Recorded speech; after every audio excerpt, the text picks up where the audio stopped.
Good morning, everyone, and welcome to Screen Queensland's distribution webinar. We're very excited to introduce you to Jason Behan. We're delighted to have Jason here to speak to us all today.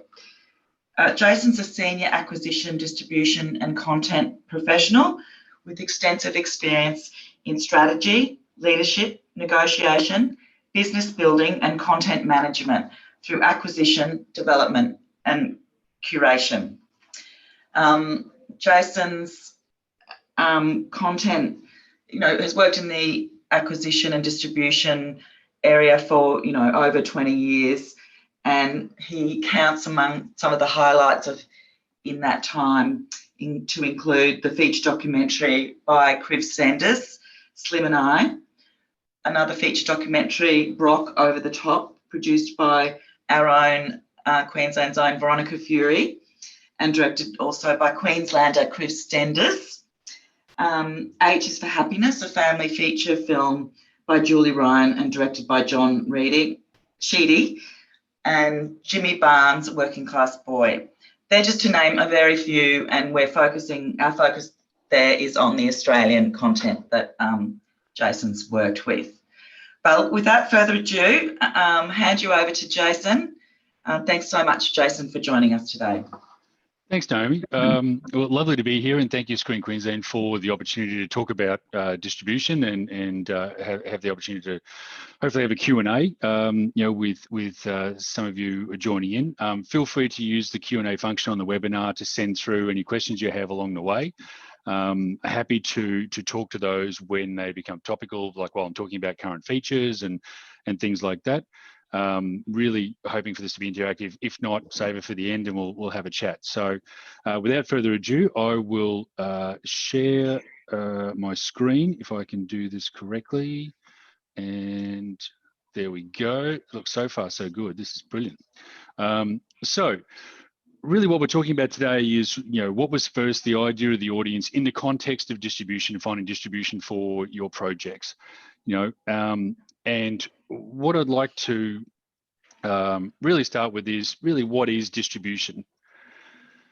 You make something and people see it. It's really simple. So thanks for coming. Really great to have a chat. No, I'm just kidding. It's a lot more difficult than that. And it's actually easier and difficult at the same time. It really comes down to the act of creating bespoke pathways to audience, and I think, one of the things that I want to talk to about the industry is really, what I like to do is understand the industry that we're working in, or the markets that we're going into, and what the rules are. Once you know what the rules are and how to engage with people, you can then reverse engineer, the idea and concept and audience and marketing and planning for your project, or develop projects for that end outcome. And that's really crucial in what we're doing, in the distribution world. And distribution is a really broad terminology to use, but it really covers everything. I'm covering everything today, from the start of your ideation on a napkin, late at night when you come up with the idea, all the way through to sitting and watching, the second window reruns on Netflix, hopefully with all going well. One of the things I did want to sort of talk to today is really the concept of what we go through, where we start with this really big, broad base of creatives and ideas and concepts and conversations and discussions and, polls of projects. And then we talk about distilling it down further through distributors and financiers and sales agents as we have, fine tune and hone the process for where it needs to go. So that broad base narrows a little further, and then really narrows ultimately through the access to consumer. And we'll talk about all the really different areas of how we access consumers and, get to that pathway and go through that. Now, the interesting thing is, inversely, the revenues, and that's where we really want to focus on, is, if you work out how everyone makes money, then you can work out how you make money. And we'll talk to that theme a little bit more, and the money obviously goes into creating the projects that you've got. Is the broadest base of revenue comes from the consumers, which is also what we talked about as the narrowest point of access for us to get our projects to the consumers. And then, the revenues from, go down to distributors, financiers and sales agents. They take their cut. And then ultimately it's the creatives at the end. So what we're going to talk about today is, really this is where your broad base of money is all made up the top here. And if we work this properly and you really get in and you collaborate and talk to the right people and understand the business of what you're doing, then you can share in a greater area of revenues from those top tiers rather than just sort of taking the bottom feed, as the residuals all get through. So the current distribution landscape, just talking through some of the stats behind it now. So the average number of paid streaming service per person in the US is 3.4. And we're going to talk to the US market a bit, one, because there's heaps of data out there freely available to everyone who wants to research it on what the US is. And in Australia, it tends to follow close behind it, if not per capita head, be a bit more advanced in our engagement with technology. So pre-pandemic, we're at around 2.4 streaming services, per person. And we're just talking video here, not music or those sorts of things. Paid subscription streaming services like a Netflix or an Amazon Prime or a Stan. Now the average American is streaming 8 hours of content per day. Don't have a lot of data here for Australia, but we can understand that it's going to be fairly close. Interestingly, Australians with tech are usually one of the fastest adopters. We were for home entertainment for DVD, and for streaming, we were the second fastest per capita uptake behind New Zealand, and now their market's getting saturated, so we're taking over the #1 spot. So we like to engage and consume content, on a scale greater than a lot of other territories do. So at the moment, we have 6 devices. Well, in 2018, we have 6 devices per person that's connected to the internet, and that's expected to rise to 10. It's 10 per person. So you think about the devices you've got and how it interacts with the internet, that's a lot of, connectivity. Now, 96.8% of fixed broadband speeds are expected to go above 25 megabits per second by 2023, and that was only 27.6 in 2018. That's massive for how we engage with our content, because it's going to open up pathways. So too, with 5G and all those sorts of things, by 2023, 4G speeds will be 65 megabits per second, and you'll note that that's faster than the fixed landline. So that's a really interesting dynamic. But the 5G speeds will be 696 megabits per second. The concept of what sort of content options, with that sort of broadband bandwidth is quite extraordinary.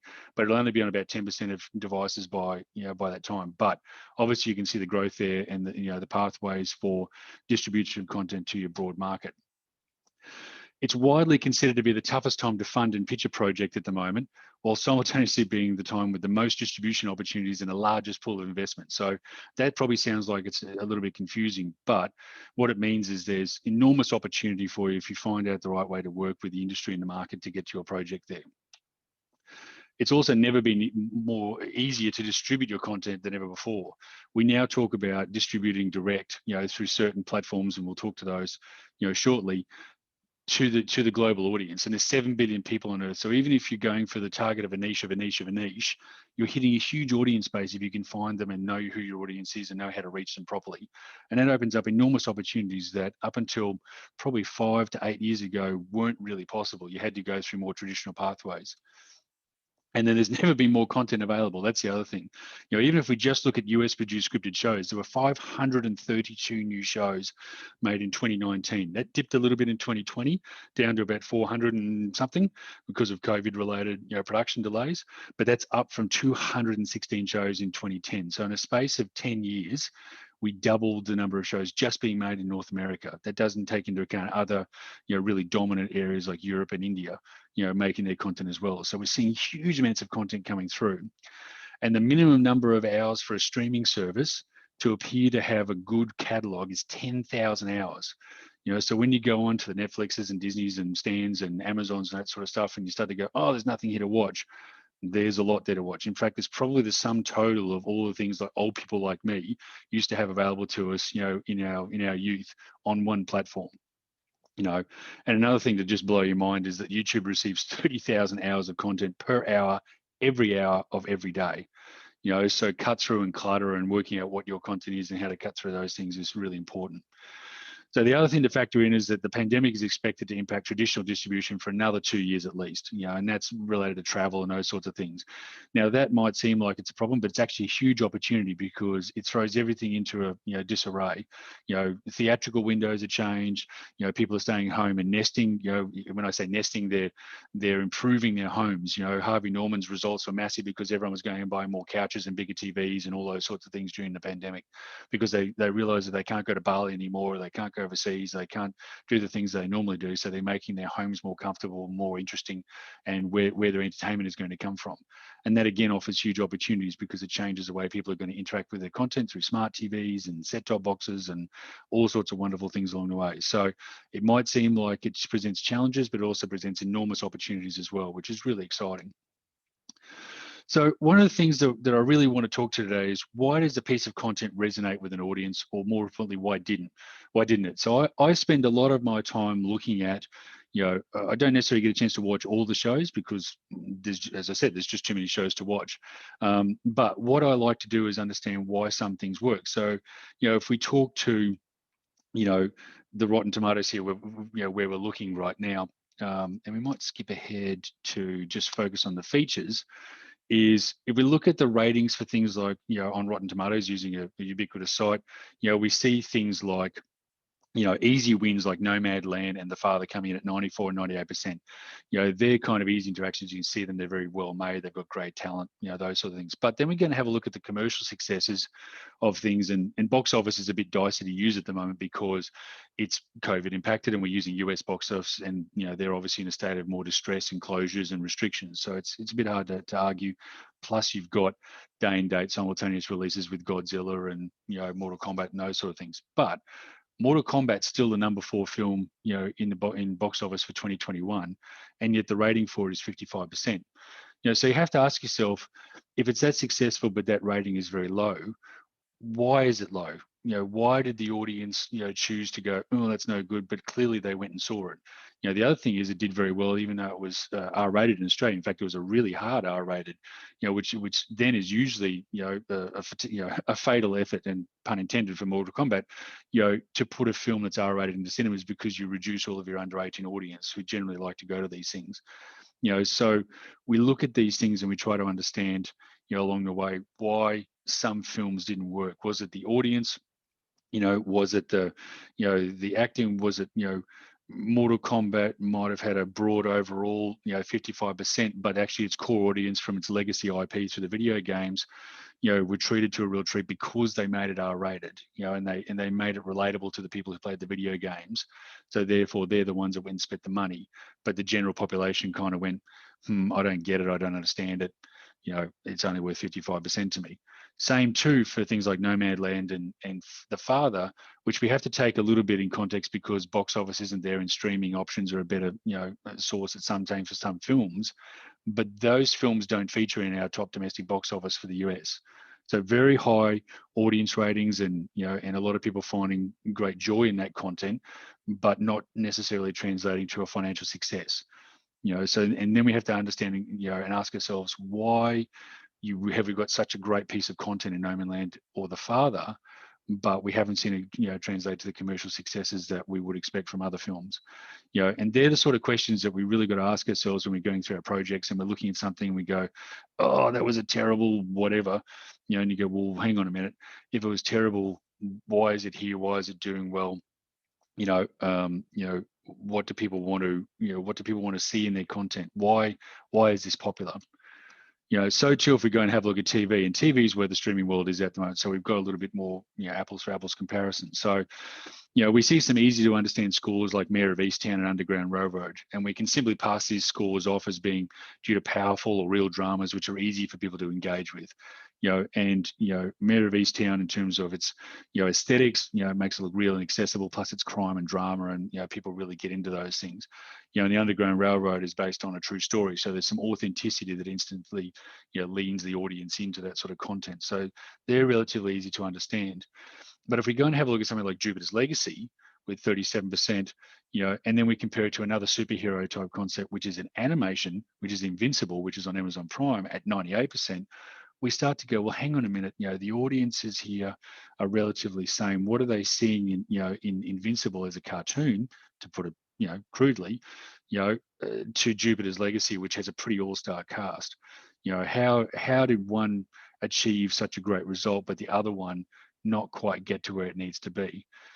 Could it be a case of, we've seen some strong results in things like Invincible and Love, Death and Robots and, Shadow and Bone, where, the nerd elements are there are really strong. And that sort of speaks to what's popular through streaming, because streaming is perceived as, and certainly the data supports an element of this, more younger generations watching these stream platforms. So we're seeing a lot of content aiming for these, sort of counterculture things, which are now main culture.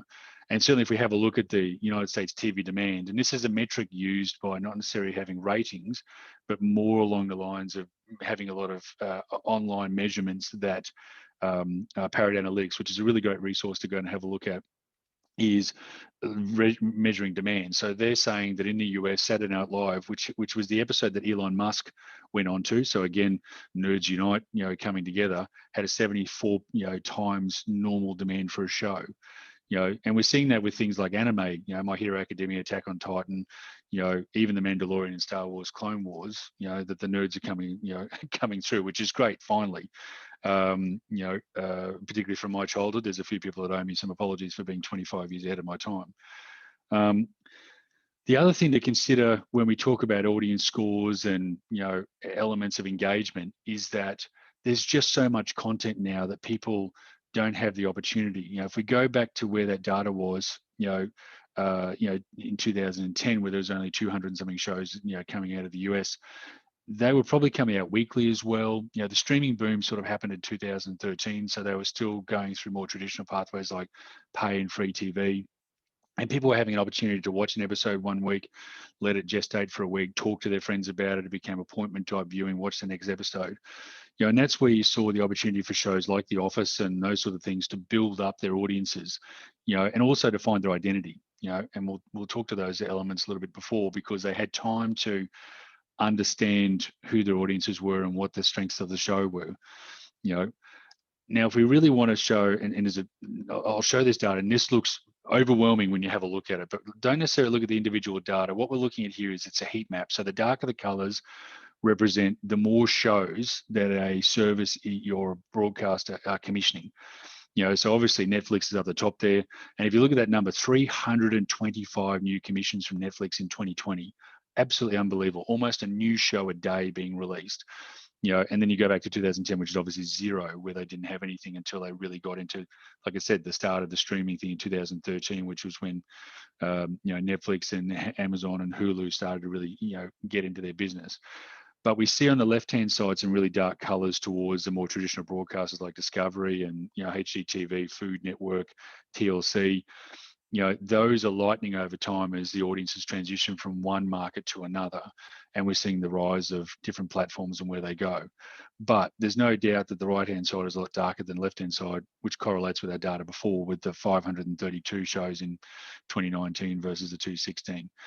This is a really interesting metric, because this is what the world is facing now, where audiences are binging a show on Netflix and instantly moving on to another show and almost forgetting that they ever watched that first show in the first place. So getting that emotional attachment and that community sense of viewing, co-viewing, is very hard to do now.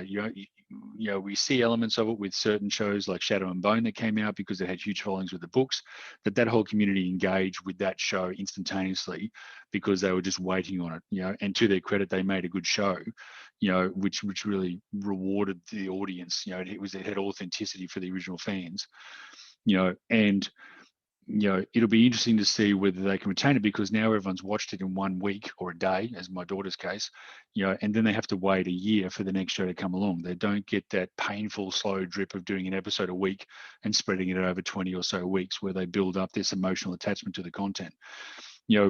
We haven't seen too many shows like that in recent times. Brooklyn Nine-Nine was one that probably comes to mind, where, we were looking at the metrics, of home entertainment, and the DVDs for season 1 and 2 started to really turn over good numbers when season 3 launched, because people sort of finally found the show, and there are broadcasts, I think SBS were the one that really got that going, and there was another co-broadcaster in that as well. But that was able to build an audience up, and the show was able to grow with its audience and strengthen itself and improve itself along the line. It's one of the things that I remember vividly, because I'm old now, is that when The Simpsons started, that was a show about Bart Simpson being, a crude kid.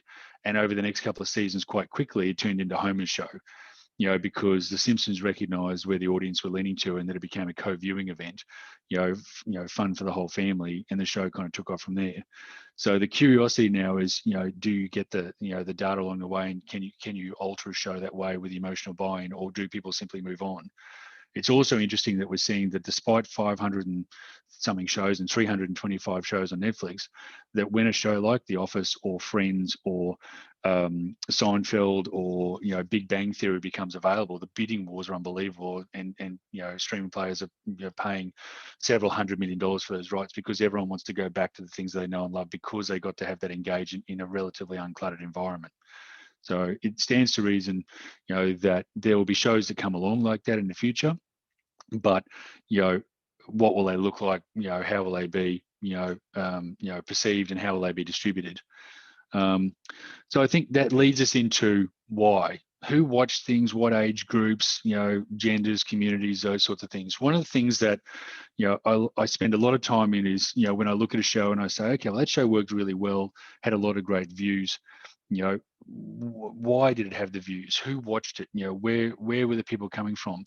And when I was working in the home entertainment sector, we started up a sports label, and I spent a lot of time going to sporting events. We had the rights to the NRL and the State of Origin, the V8 Supercars and UFC, and really understanding those communities, for those sports. You would go along to the V8 Supercars out at Ipswich there and sit on a hill, and you'd see people, and the tickets were there. They were there for the 4 days. The tickets were $400 or $500 for that period of time. They were wearing all of the latest Vodafone Racing or Holden Racing Team jackets and things, which were $200 or $300. Like, this was a major investment on their behalf to go along and participate in this one race, per year.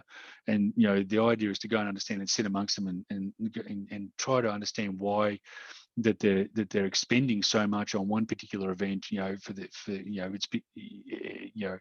and what it meant to them, and once you start to understand that, for them, the V8 Supercars, was a big outing for them. It was something to talk to their friends. It was a matter of stature and status. Then you can start to curate programs and products for them, because what motivates them. So for the State of Origin, we would go along, and DVD was a wonderful example of how to use media and content to separate yourself, because people ultimately identify themselves by their possessions and their activities, although the younger generations are more about their access to things and their experiences, which is again a fascinating term with how generations move around. But the idea was, okay, well, if State of Origin fans love it because they love the legacy and the history, then let's create a giant box of every State of Origin game. And no one in their right mind would go back and watch 100 State of Origin games, but it was the perfect gift for someone to say that they know who that person is, and that they care enough about them to spend the time to think about something that would be meaningful for them. And then the gift themselves becomes a sizable box that they put on their shelves, and straight away identify people, identify them as a State of Origin fan, a rugby league fan, on their shelf, when they don't necessarily have any other opportunities. I'm a Wynnum boy. I live in Sydney at the moment, but I'm a Bayside boy, represent, and I love that area. It was a great combination of all different people, types of people from all different parts of life. And I lived in an area which was weatherboard houses, a bit of paint peeling off them. Generally the people were lovely. They worked hard. They loved their families, and they were good for their communities. And I would look around, and I didn't see a lot of wealth, but what I did see was elements of their lives which they were proud of, and they wanted to represent, that gave them status and stature in their lives. So the giant TVs, absolutely giant TVs in these houses, which looks like the walls couldn't even necessarily support the TVs. But it was a representation of their engagement with entertainment and content, and also their ability to sort of elevate themselves from maybe their day-to-day lives by having this wonderful experience. Same as putting some shiny rims on an old car. It's a way to dress it up and highlight the things that you're passionate about and you love. And they're the things that we want to engage with our audiences. Why do they do things? Who are they for? And there's research out there that you can go and find, but really the idea is to get out in the community and talk to people who are in this space, and and find out, that was your show. Who went and saw it? Do you know why did they go and see it? Did you understand, what it was, and really get into that experience? And we've got opportunities for different platforms now for instant engagement, through social media, which can sometimes be cruel and awful, but there's also elements of it which provide opportunity to have a look at your projects. So one of the things that if we feel that there was a show that wasn't great, and it's been a fascinating insight for me since I've started talking with creatives out there outside of my previous roles at Universal and beyond and those sorts of things, that we talk about projects, and let's say someone's working on a feature or a new TV show, and we talk about comparison titles or comp titles in the market, and we go, okay, well, yeah, Netflix has just released that new romantic comedy, and it's like, oh, it's terrible, God, it's awful.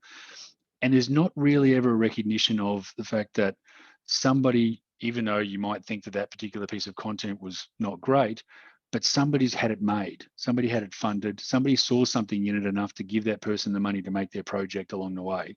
So as much as you might not think it's great, why did it get made?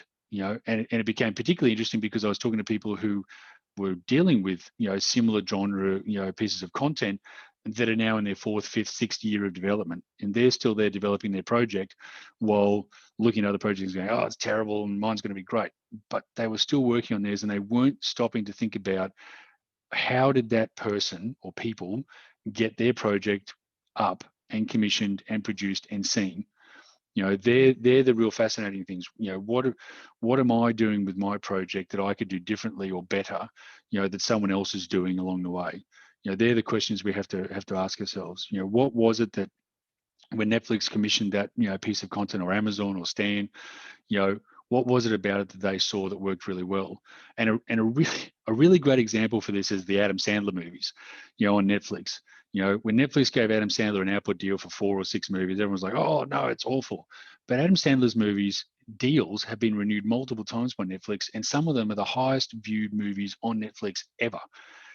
And so you have to ask yourself, why? If everyone outwardly doesn't like Adam Sandler movies, why did Netflix double down multiple times and do these movies, and then why are they being viewed? And I love an Adam Sandler movie. I like it because I know what I'm going to get. I've got limited time to watch content. I know that I'm going to get a laugh at some stage, hopefully through it. I generally like the actors that he uses along the way. They're really accessible. I don't have to think too much. And while people might think that the dialogue and the story concepts are pretty basic or rudimentary, actually there's some nice layering and context and sophistication in that to make it look like it's easy to consume. So there's an answer and insight into all things that work well and to why people do things, particularly in this era where we've got more data than ever before, particularly with the streaming guys who measure almost by the second when people switch off and when people don't.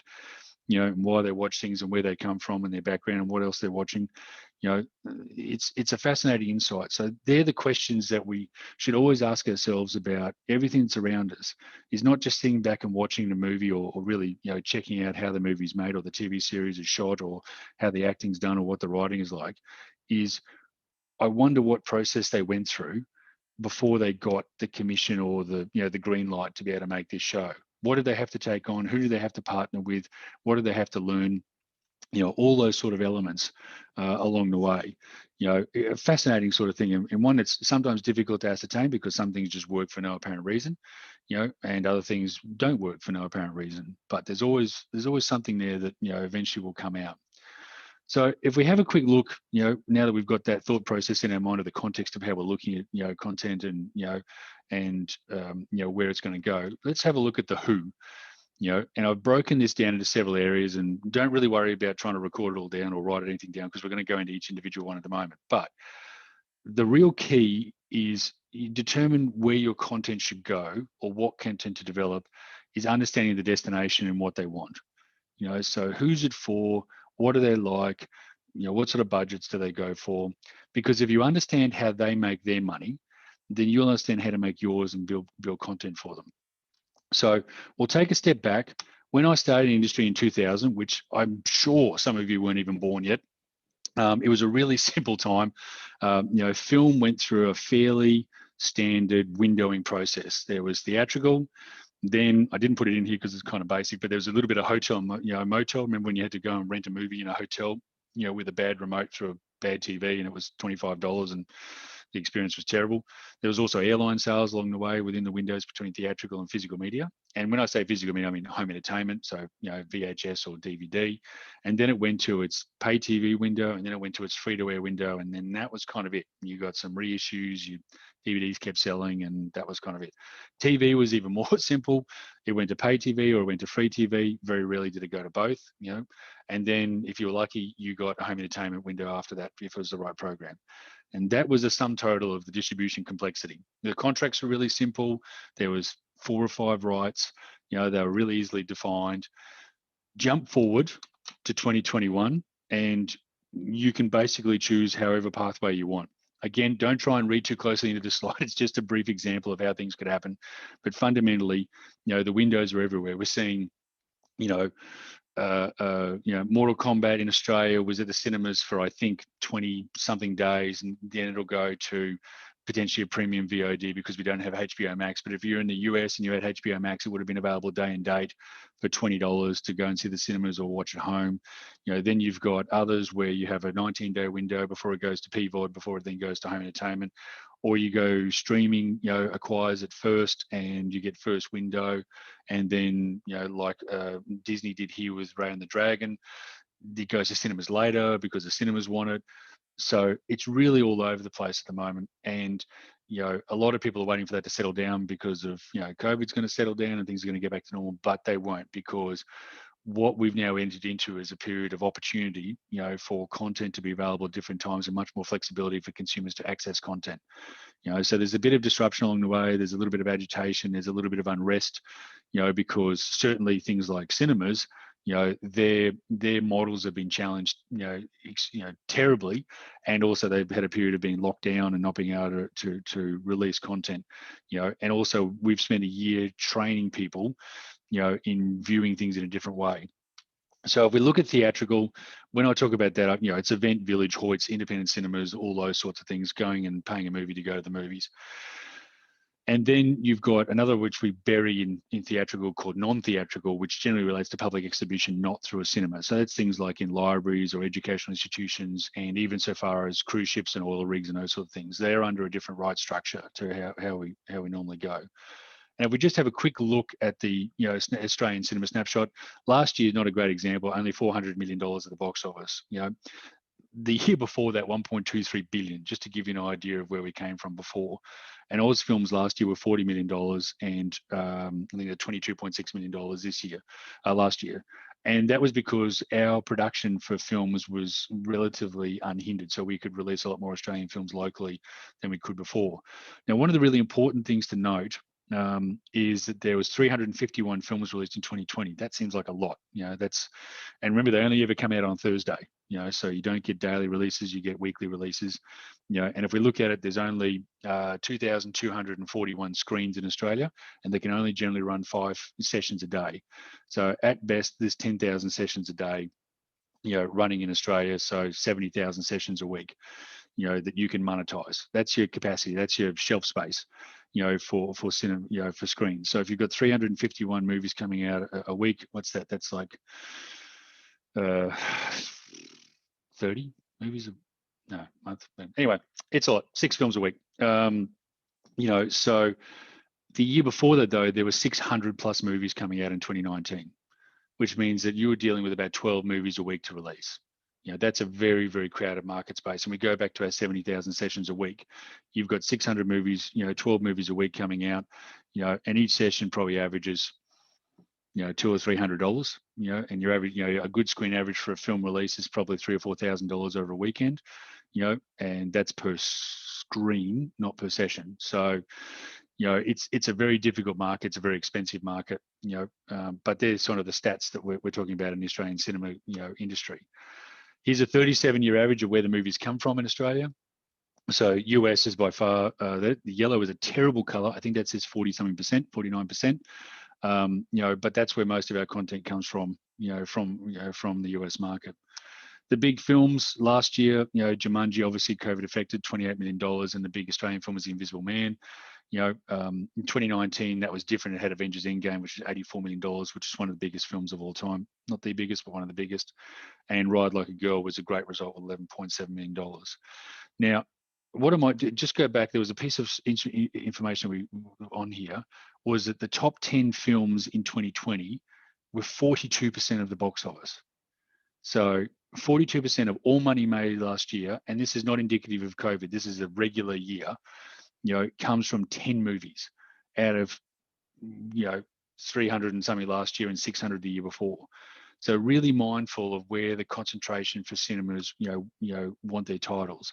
And you can see by the top 5 films there, cinemas, it's blockbusters. What do they want? They want films that draw people in to sell tickets, yes, but they want to sell popcorn and drinks and choc tops and all those other things, because that's where a lot of their money gets made. They need people through the door. So that's where you sort of go and say, is my movie suitable for theatrical? Obviously, this is not applicable for TV, and I'll talk to TV a lot more as we go along, because that's what the world wants in numbers. And TV's kind of got a good model at the moment, so it's sitting pretty. Film is our problem child right now because of pathways to market and funding challenges and all those sort of things. So we'll talk about our good kid and our problem child as we go along. Now, the pandemic has changed a lot of things with audiences, and I've got some data here from the US. So this is obviously the US is in a much greater state of distress and challenges than Australia. We've got relatively unhindered and unrestricted access to cinemas and so forth. But if the US has problems with putting movies into cinemas, then so does Australia and everywhere else in the world. So we have to take a little bit of this data with a grain of salt, and also the mindsets, of the general return to cinemas. And that's what this data talks to, is what's driving the decision not to go back to cinemas. And interestingly, 70% of people are now saying, who might never return to cinemas, I can get the movies I want on streaming services, because they've got all these advanced windows and things are available simultaneously. They don't feel the need to go and see, things at the cinema. Also take into account my earlier comments about the nesting, where people are, creating a better environment at their homes. 75-inch TVs are now $1,500. Sound bars are, $200.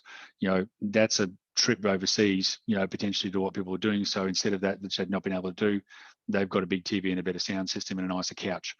And it turns out people like staying at home in their pajamas and watching TV, further, reinforcing the Netflix and chill mentality of the younger generation, which is where streaming is. So now the interesting thing here is that only 19% of people who would never return are concerned about their health and safety.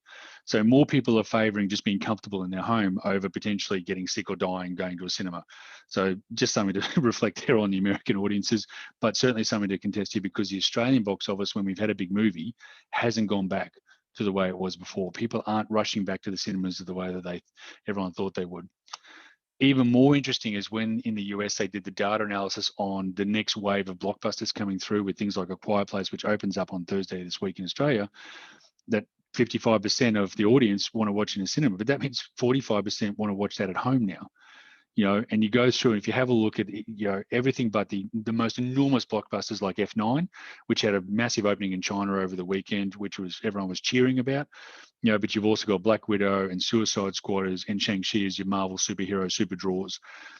They've got the predominant audiences, but 63%, 68%, 64%, people want to watch those in cinemas, but there's still huge percentages of people who are now trained to watch things at home.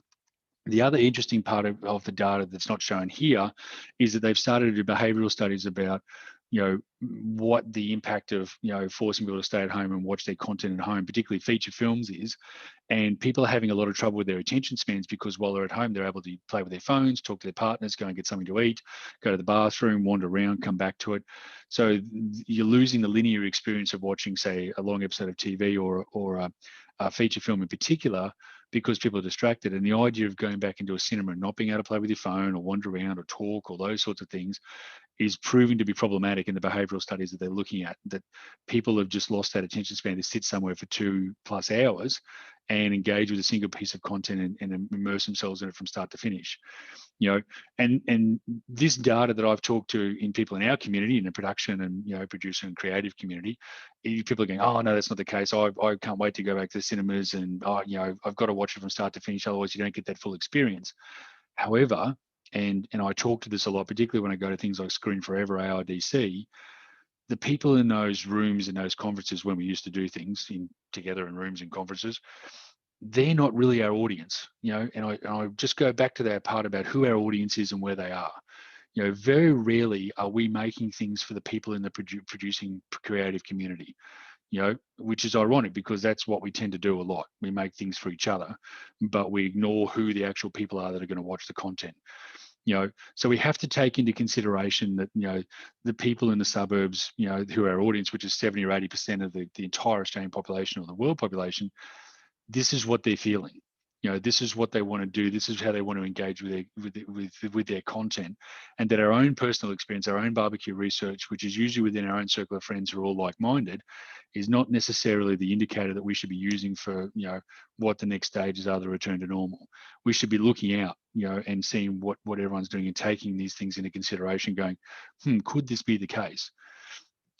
So if we go back and have a quick look at cinema revenues, so obviously you've got box office ticket sales, but important to note that out of the box office and ticket sales, generally, the bigger the company, the more money you get back from the cinemas, and at best you can expect maybe 50-55% of the box office takings. But if you're a smaller indie, it's probably more like 35 to 38%.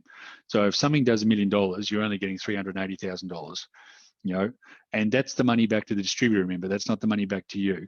Then there's another deal structure in the way that where they're recouping their costs of going to cinemas, which is things like the DCPs, which are the hard drives that go out to all the cinemas. Now they're a damn sight cheaper than sending out 5 film reels, which were hideously expensive just to freight, and also they wore out. And if you got the second run of the indie cinemas going around, everything looked faded and it was terrible. So we don't have that issue anymore, and it's a lot cheaper, but it's still a cost. If you want to go to 100 cinemas, you've got to send out 100 hard drives, which is the cost of the hard drive plus the freight, and then you have to do a KDM, which is your super key, which has to be sent out as well, and there's a cost for those.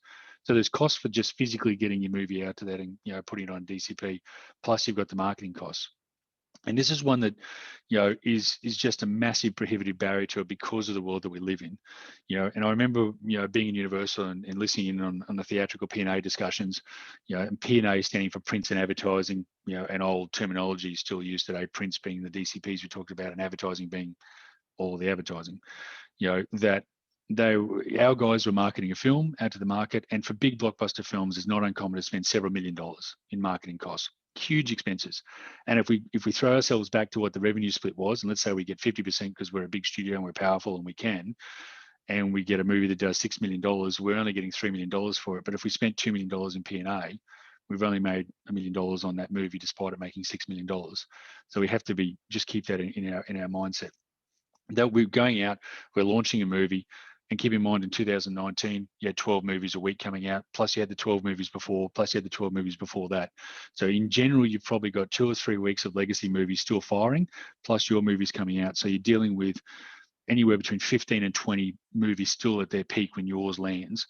And you have to cut through, all the marketing for those films, plus the advanced marketing for the next week's 12 movies and the week after that's 12 movies. So you've got huge things to overcome just in the theatrical, cinema space. Then you've got Amazon promoting its new movie and series, Netflix doing the same for that, all this other marketing going around for entertainment and trying to get that share of the dollar, and more importantly, the time of the consumer to go and do something. So it's very expensive. It's very hard to get cut through. So if you've got a small, sort of independent film, again, it comes back to who's your audience, because you're going to need to know almost them individually to reach them. So your marketing dollars can be used effectively rather than just sort of shotgunning out a whole heap of marketing expense and hoping that you'll get people into you see your movie, because that's a really ineffective and expensive way to, try and draw attention to your film.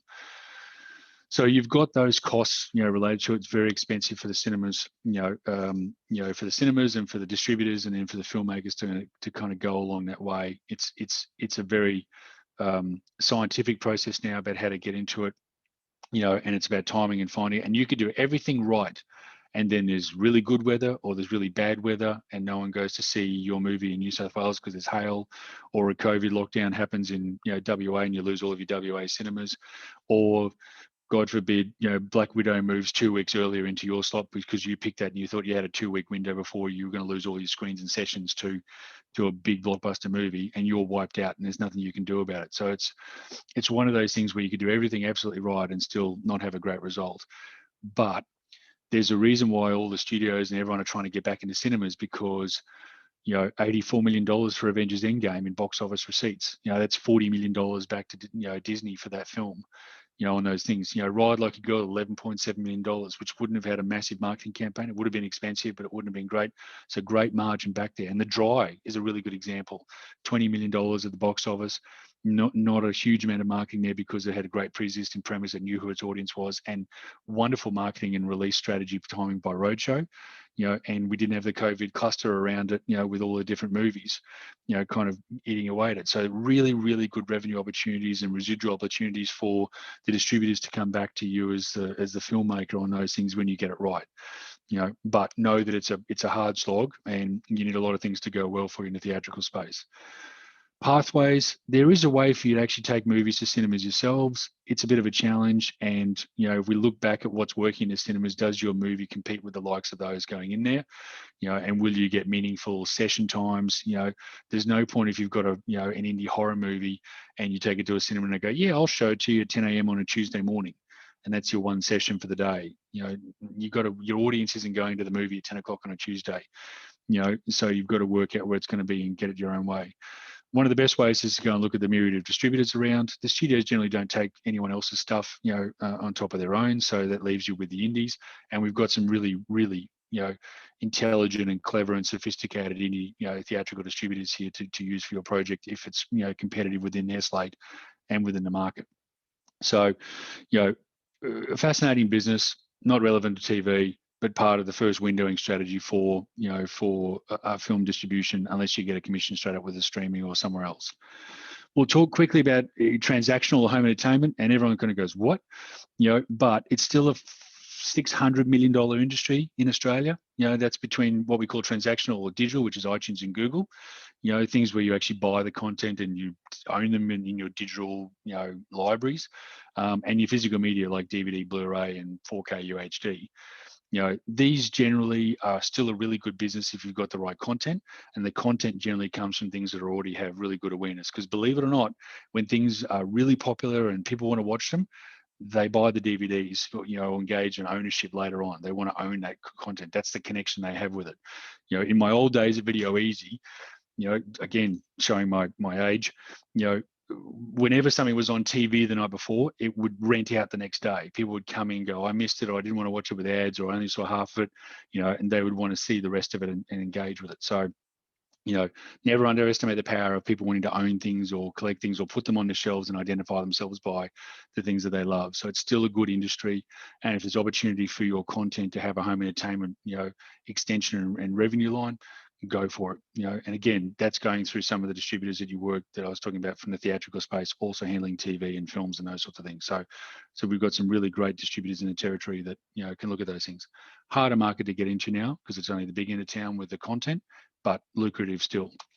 So just a quick slide, 2019, still 3,000 releases in Australia on physical media, physical and digital media. So lots of stuff still coming out. Fewer and fewer places to sell it, but still a good business to go into. Now, the big one. I'm going to need a drink for this because we're talking about streaming. So we're going to talk about streaming in terms of film and and television executions, but when we break down what we talk about streaming, there's actually a couple of different layers. There's the ones that we call SVOD or subscription VOD, which is where you pay an upfront monthly fee to access the content on that platform.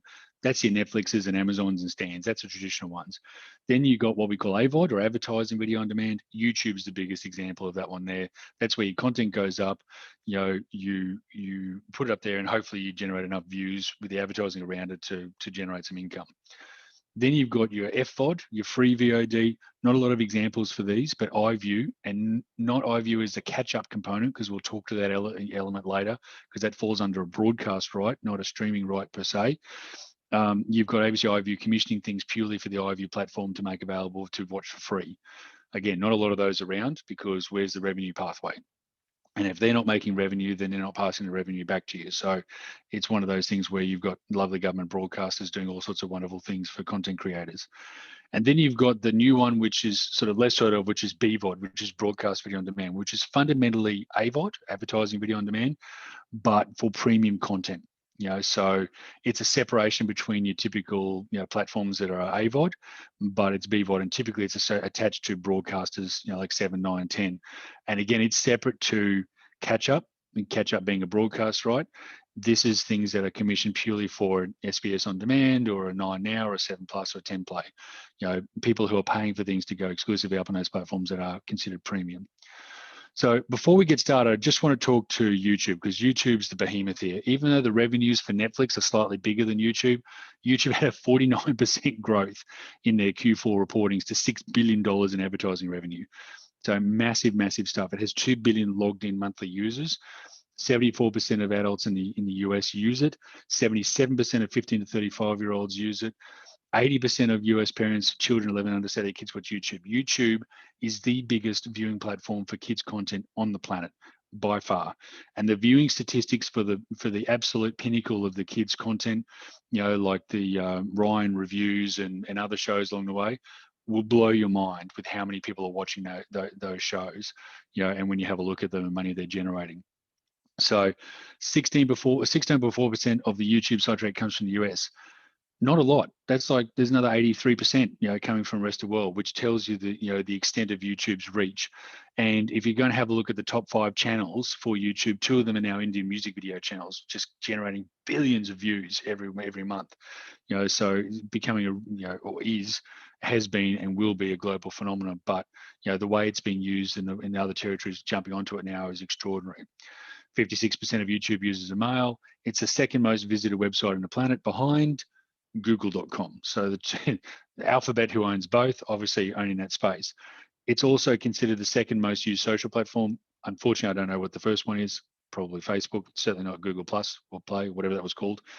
And then people watch more than 1 billion hours of video on YouTube every day, which is staggering. And 40.9% of it happens on mobile. And that's important, because you're understanding right then that 40% of the views that you're likely to get on YouTube for anything you put up there will be on a mobile device. So that should instantly trigger a thought process of, how do I make my content so that it works on a phone screen? Does it need to be vertical? Doesn't it be horizontal? If I pan away and I'm doing long shots, people can't see what they're doing because they're watching it on their mobiles. So that's the sort of interaction you're getting with your audience and how they're consuming the content through the platform that needs to dictate how you're making your show. Very important to do that. Screen Australia, and Screen Queensland have some wonderful sort of, help in those areas to help you guide to what content needs to be, for those digital platforms. The average visitor YouTube checks out almost 9 pages per day. People watched 100 billion hours of gaming in YouTube, and that's literally watching people playing video games, which I can now attest to is a thing for me, because I spent 3 hours one night watching a bloke do a driving truck simulator just to see what would happen. And it turns out he just drove it perfectly like he was driving a truck in his special truck seat with his truck steering wheel and his big beard and his trucker cap. It was remarkable. I was transfixed, and I don't know why to this day. But I spent 3 hours, and it was entertaining nonetheless. So there's all sorts of other things in that regard growing in that space. 72% of people on YouTube used it for exercise in 2020. Yes, me. I did a bit of yoga in front of the TV while we were in lockdown a few times. And then 70% of viewers bought a brand after seeing it on YouTube. So the power of actually being able to engage with a brand, whether it be your own show or that sort of stuff, or whether it be yoga mats or whatever you want to buy, it's such a powerful resource to go. So the strength of that is really resonating in that last stat, that it means a lot. So if we have a look at what our ecosystem in Australia is with streaming platforms, and these are just the SVODs. So these are just your subscription ones with your pay. Obviously, you've got the big 4, Netflix, Prime, Stan, and Disney Plus at the top. But then you've got Binge, which is Foxtel, Binge & Co, which is Foxtel's, efforts to branch out and, and really capture a piece of that pie. Optus Sport, which is your, English football. Acorn TV, Apple TV, which people always forget about, but is enormous. BritBox, which is the BBC ITV, joint venture, which is a brilliant service. Hey You, which is the NBC reality TV underpinned by Kardashians. And then you get into the more sort of niche stuff with Anime Lab, DocPlay, YouTube Premium, still trying to be a thing. Go YouTube. Shutter's just launched recently, not quite here meaningfully yet, but coming. Discovery Plus, Paramount Plus is a new one that 10 players sort of transitioning will add to. And then you've got Mubi, Tubi, and Canopy. All different ones, and there's many more on top of that. There's much more smaller ones, but these are just the main ones that we're talking about today. What we're seeing, which is really fascinating in the subscription, VOD space, is the fragmentation of audiences for these, because people wanting to start a streaming service, as we talked about, you need to have 10,000 hours of content to look like you've got a meaningful catalog. So the next best step is to start to differentiate yourself into niche categories. KO with sport, Optus Sport with sport, Acorn TV and BritBox with best of British and sort of older skewing content, Anime Lab, Doc Play, Shudder for horror, Discovery Plus for lifestyle and factual. So these are sorts of things where we're starting to see, content, splitting into really targeted niches, and you'll see more of this as you go along. You'll always have your big end of town with the big labels, but you'll start to see specializations coming along. I think there's one in the US that's for hunting and fishing themed content, whether it be scripted or factual, so we're getting to that granularity in the more mature markets. But all of these require monthly subscription. So as we saw, there's a ceiling of about 3.4 in the US, and I would argue probably similar to Australia. So those are really challenging, and that's when we'll start to see some of our AVOD and BVOD platforms start to come into their own, because people will have a subscription for some of these premium ones, because that'll be the go-to, and then they'll start to go off into the ad-supported ones where they don't have to commit upfront money. All they're giving up is their time. And remember that if you're not paying for a service, you are the service. So that's the mindset for it, that if you're not paying for social media or streaming, that they're using your time and your buying power and your eyeballs to drive their revenue streams. Understanding where they get their money and is understanding how you're going to get your money.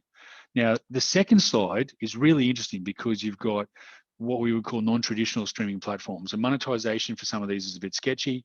Others, it's really clear. YouTube, that's an easy one. We talked about that with how much money, $6 billion in ad revenue for YouTube. That's after they paid everyone, their outcomes. But you're also seeing a lot of streaming coming in for Snap and TikTok and Facebook and Instagram. All those top tier platforms either have initiatives where they're helping to fund contributors. I think TikTok was just talking about how they've given $120 million out to content creators who are creating content in certain ways for them, to start building more of a narrative and polished premium content, spiel to it. Now, the other interesting one is this level here, and I'm sure I can't hear the giggling, but I'm sure it's there, that this top two layers here is how you control your own distribution. So you've now got the opportunity to reach as many people as have access to these particular platforms yourself, with very little cost except for the cost of the content creation. That is an unbelievably powerful thing, and an opportunity that really no generation has had before you, where they get to control their own destination and utilize the technology around you. Now monetization on these things like Twitch and Twitter and Discord and LinkedIn is fairly ambiguous. OnlyFans is very clear how they make money, and it's synonymous with adult content, clearly, but there are other things on there. However, you have to argue that if you're trying to explain to your significant other why you have an OnlyFans subscription on your credit card, that it's not an adult content subscription. I think we all know that it's synonymous with adult content, and it's probably not going to break out of that. But it's a monetization for video content, down the path. So there's all sorts of ways you can do that. And then we have our third tier down the bottom here, which is our catch up or our BVOD platforms or our FVOD platforms from our free-to-airs in Australia. They'll start to grow, because free-to-air is not going away. You're in every household in Australia. It's a huge revenue, driver. Those businesses aren't just going to give up because they're losing their viewers along the way. We'll talk to the broadcast elements, later on, but we'll start to see the rise of these very aggressively, if not already, very shortly. And particularly as people start to max out with the number of subscriptions they've got, the perception that they've seen everything on a platform because the algorithms on those platforms are only showing them what the service thinks they want to see, will drive people to other places to look for something new and interesting that's not within their current taste. So fascinating things to come in the streaming platforms. Now, if we have a look at your market share, almost impossible to get data out of any of the platforms consistently. So there's a company, again, I think it's called Parrot Analytics, do this one, where they measure demand, through various metrics online. So they're not necessarily got subscriber data or any of those other things. They're just measuring online demand. So the data is interesting, and it's generally used as a bit of a benchmark for the market, but we take it all with a little bit of grain of salt, because we don't actually know what the subscribers are in our market share. Also, you'll see things here like HBO Max, CBS All Access, and Hulu, which aren't available at the moment in the territory. So these are used through VPNs and those sorts of things. It's still, because it's measuring demand and online interest, it's capturing those. But clear to see Netflix has the lion's share and also the brand equity, in the territory. But a lot of growth. If we have a look over here, this red area represents Netflix's, market share just since 2019 onwards. This would have been up to 70 or 80%, going back earlier. And we're seeing growth in Amazon Prime, keeping in mind that Amazon Prime is there to help you buy things online as a complementary service, rather than being a specialty service for streaming, and we're seeing other things. Stan will be in here somewhere.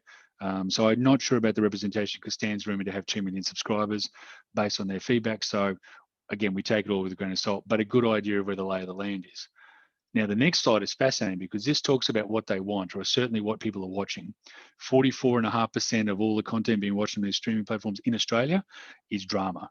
Then we go to action adventure, which is where you put your superhero stuff like Mandalorian and those sorts of things.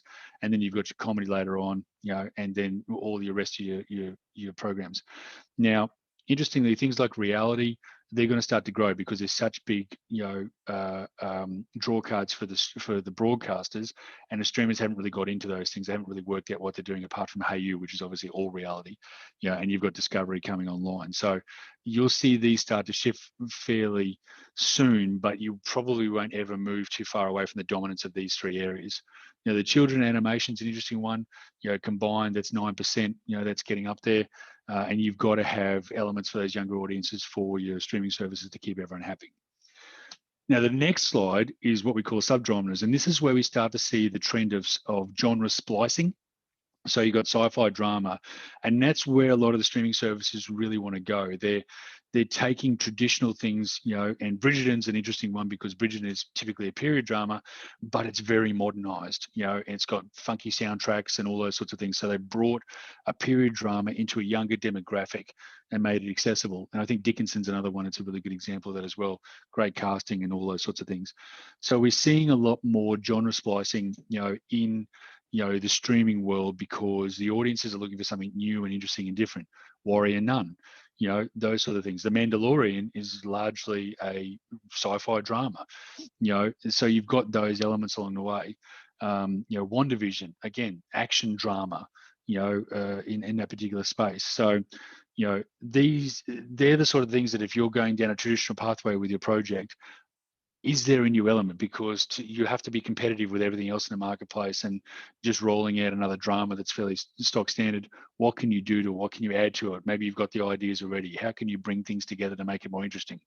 I was pitched a sci-fi crocodile movie at one stage. I'm not sure the world's ready for that one yet, but I like the concept of a crocodile loose on an international space station somehow. Don't ask me how they got it there.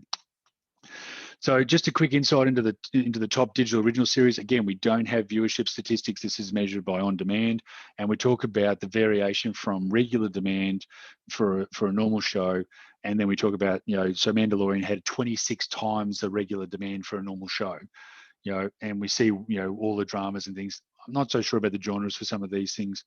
I don't think they're entirely accurate because again, we've seen. When we talk about genre splicing, we've also seen Netflix completely throw out the rule book for how genres work. You've now got, buddy cop comedies that have, foreign language. They're really separating how their genres work out. Interesting to note on this list is that a lot of these shows, and it's not really until you get down to The Crown at number 10, are aimed for younger demos. And that's been a fascinating, strategy for, well, not a strategy, they've gone that far because that's where, those audiences are more digital savvy. What they're finding though, is that they're maxing out in those demographics. So they can't get the subscriber or maintain the subscriber growth they're going for. And this is where you've got to understand how a streaming platform makes its money on subscribers and subscriber growth and holding on to them. So they can't get too many more younger subscribers, and they're finding that they max out at three subscriptions per person or household. So they've now started to look at that over 35 market, and this is an analysis on video on demand platforms' favorite genres, and we see that things that are more typical for younger demographics like horror, romance is an interesting one. So we'll leave that aside for now. Not so popular with the over 35s, but crime and thriller documentary dramas are. So you'll start to see more programming and success of services like Acorn TV and BritBox start to emerge because people are looking at it and going, I don't want all this sort of stuff that doesn't appeal to me. I want, things that, I want more Inspector Morse, those sorts of things. Now, we also got to take this data with a bit of grain of salt, because this might be indicative of the content on offer rather than, what people are watching. If there's not a lot of great romance for over 35s, then the data is going to skew towards, people going, well, they don't want romance. Maybe there just hasn't been the right romance sort of content for them. So we've got to have a look at those sorts of things. So if we have a look, timing for the streamers, look, if you get a commission from them, they might be first window, they might be, tying it up with, the studios for the feature films have what they call, pay one windows, pay two windows, and free to air windows. And that's where they might give it to, Sony just signed a deal for their new deal, for their new thing going forward, where I think they go with Disney first, and no, they go with Netflix first for their pay one window. So they get the first window after theatrical or home entertainment. And then their second window shortly after goes to the Disney suite of channels and platforms. So they've cut deals with everyone to maximize the revenue along the way. And as a consumer, you might go, oh, I just want to be able to watch this now when I want to. But as a content creator, you want to be able to splice up these different rights segments and different platforms and monetize your content really effectively, so that you can generate your budgets, because individually there's probably not enough money in those to fund the projects you want. You need to have those multi-layers, along the way. So there's all sorts of things there. You're seeing second windows or co-productions with free-to-airs, or pay TVs with streaming, and then you'll see, maybe some territories, there's a Hulu commission, but it goes to other streamers worldwide. It's really, an interesting insight into how, the windows are all being sliced and diced, with COVID, affecting how people are doing it. They're using it as a reset button, which some people are happy about, other people's aren't. So revenues. So this is really interesting, Netflix's and Amazon's and Stan's. Well, we'll leave Amazon aside because they're motivated by a different factor. But the Netflix and Stan's of the world need to drive subscribers. They need to maintain certain levels of subscribers. They need to keep the subscribers, and then they need to grow it. So they need content that they're going to put on their platform that draws interest and attention. That's why they love things with, different, IP, well-known IP, well-known actors, coming from sources that people instantly recognize, because they need to draw people in. What they've then got is they need to keep people entertained over the period of time for their content, so that they stay there. So they have to have a regular drip feed of content that is appealing to them, so that just as their monthly subscription's about to expire, they go, I'll just hang on because that next episode or that new show is coming, and I'll just hang on for that. And they can only rely on people forgetting they've subscribed to stuff for so long, before they go, oh, I've got to cancel that because I've now subscribed to 9 things. The AVOD, is you monetize through advertising. So you need to hold people's attention instantly, and you need to hold on to it throughout the content, because the advertising will interrupt them. Because you're asking people to watch something, but then wait for it first, with the advertising up front, and then you're going to interrupt them, usually at bad times, hopefully for things that are meaningful to them, if they've, got all their settings on their browsers turned on, so that there's meaningful advertising, and then you keep them on that view and you draw it in. So that's the type of content you've got less opportunity to have long drawn out story build-ups in AVOD content, because you need to keep it punchy and short, and attention spans ready to go all the way along. Whereas you can have things a little bit more slower burn and keep people on platform a little bit longer for SVOD, because people are there, they've already paid the $10 or the $12, they've got it for a month. I'll try this show, I'll watch it, I'll give it another 10 minutes, I'll give it another 15 minutes, see how it goes. Maybe I'll even give it another 2 or 3 episodes until it gets into it, because I'm here and I already got it. The FVOD is a different mindset. People going in and going, well, I'm not paying for it, and I don't have to sit through advertising, so I'll give it a bit more time. I'll give it a bit more opportunity to try and emotionally align with me and my content. And then the broadcast is a little bit of hybrid of everything. You have to have the AVOD mentality with the content, where you have to draw people's attention in straight away. Then you have to hold it for the period of time. But the way that the BVOD monetizes through advertising, how they pay you, is you're not getting a share necessarily of the ad revenue. You're getting an upfront fee. So it's a bit of a hybrid for those sorts of models.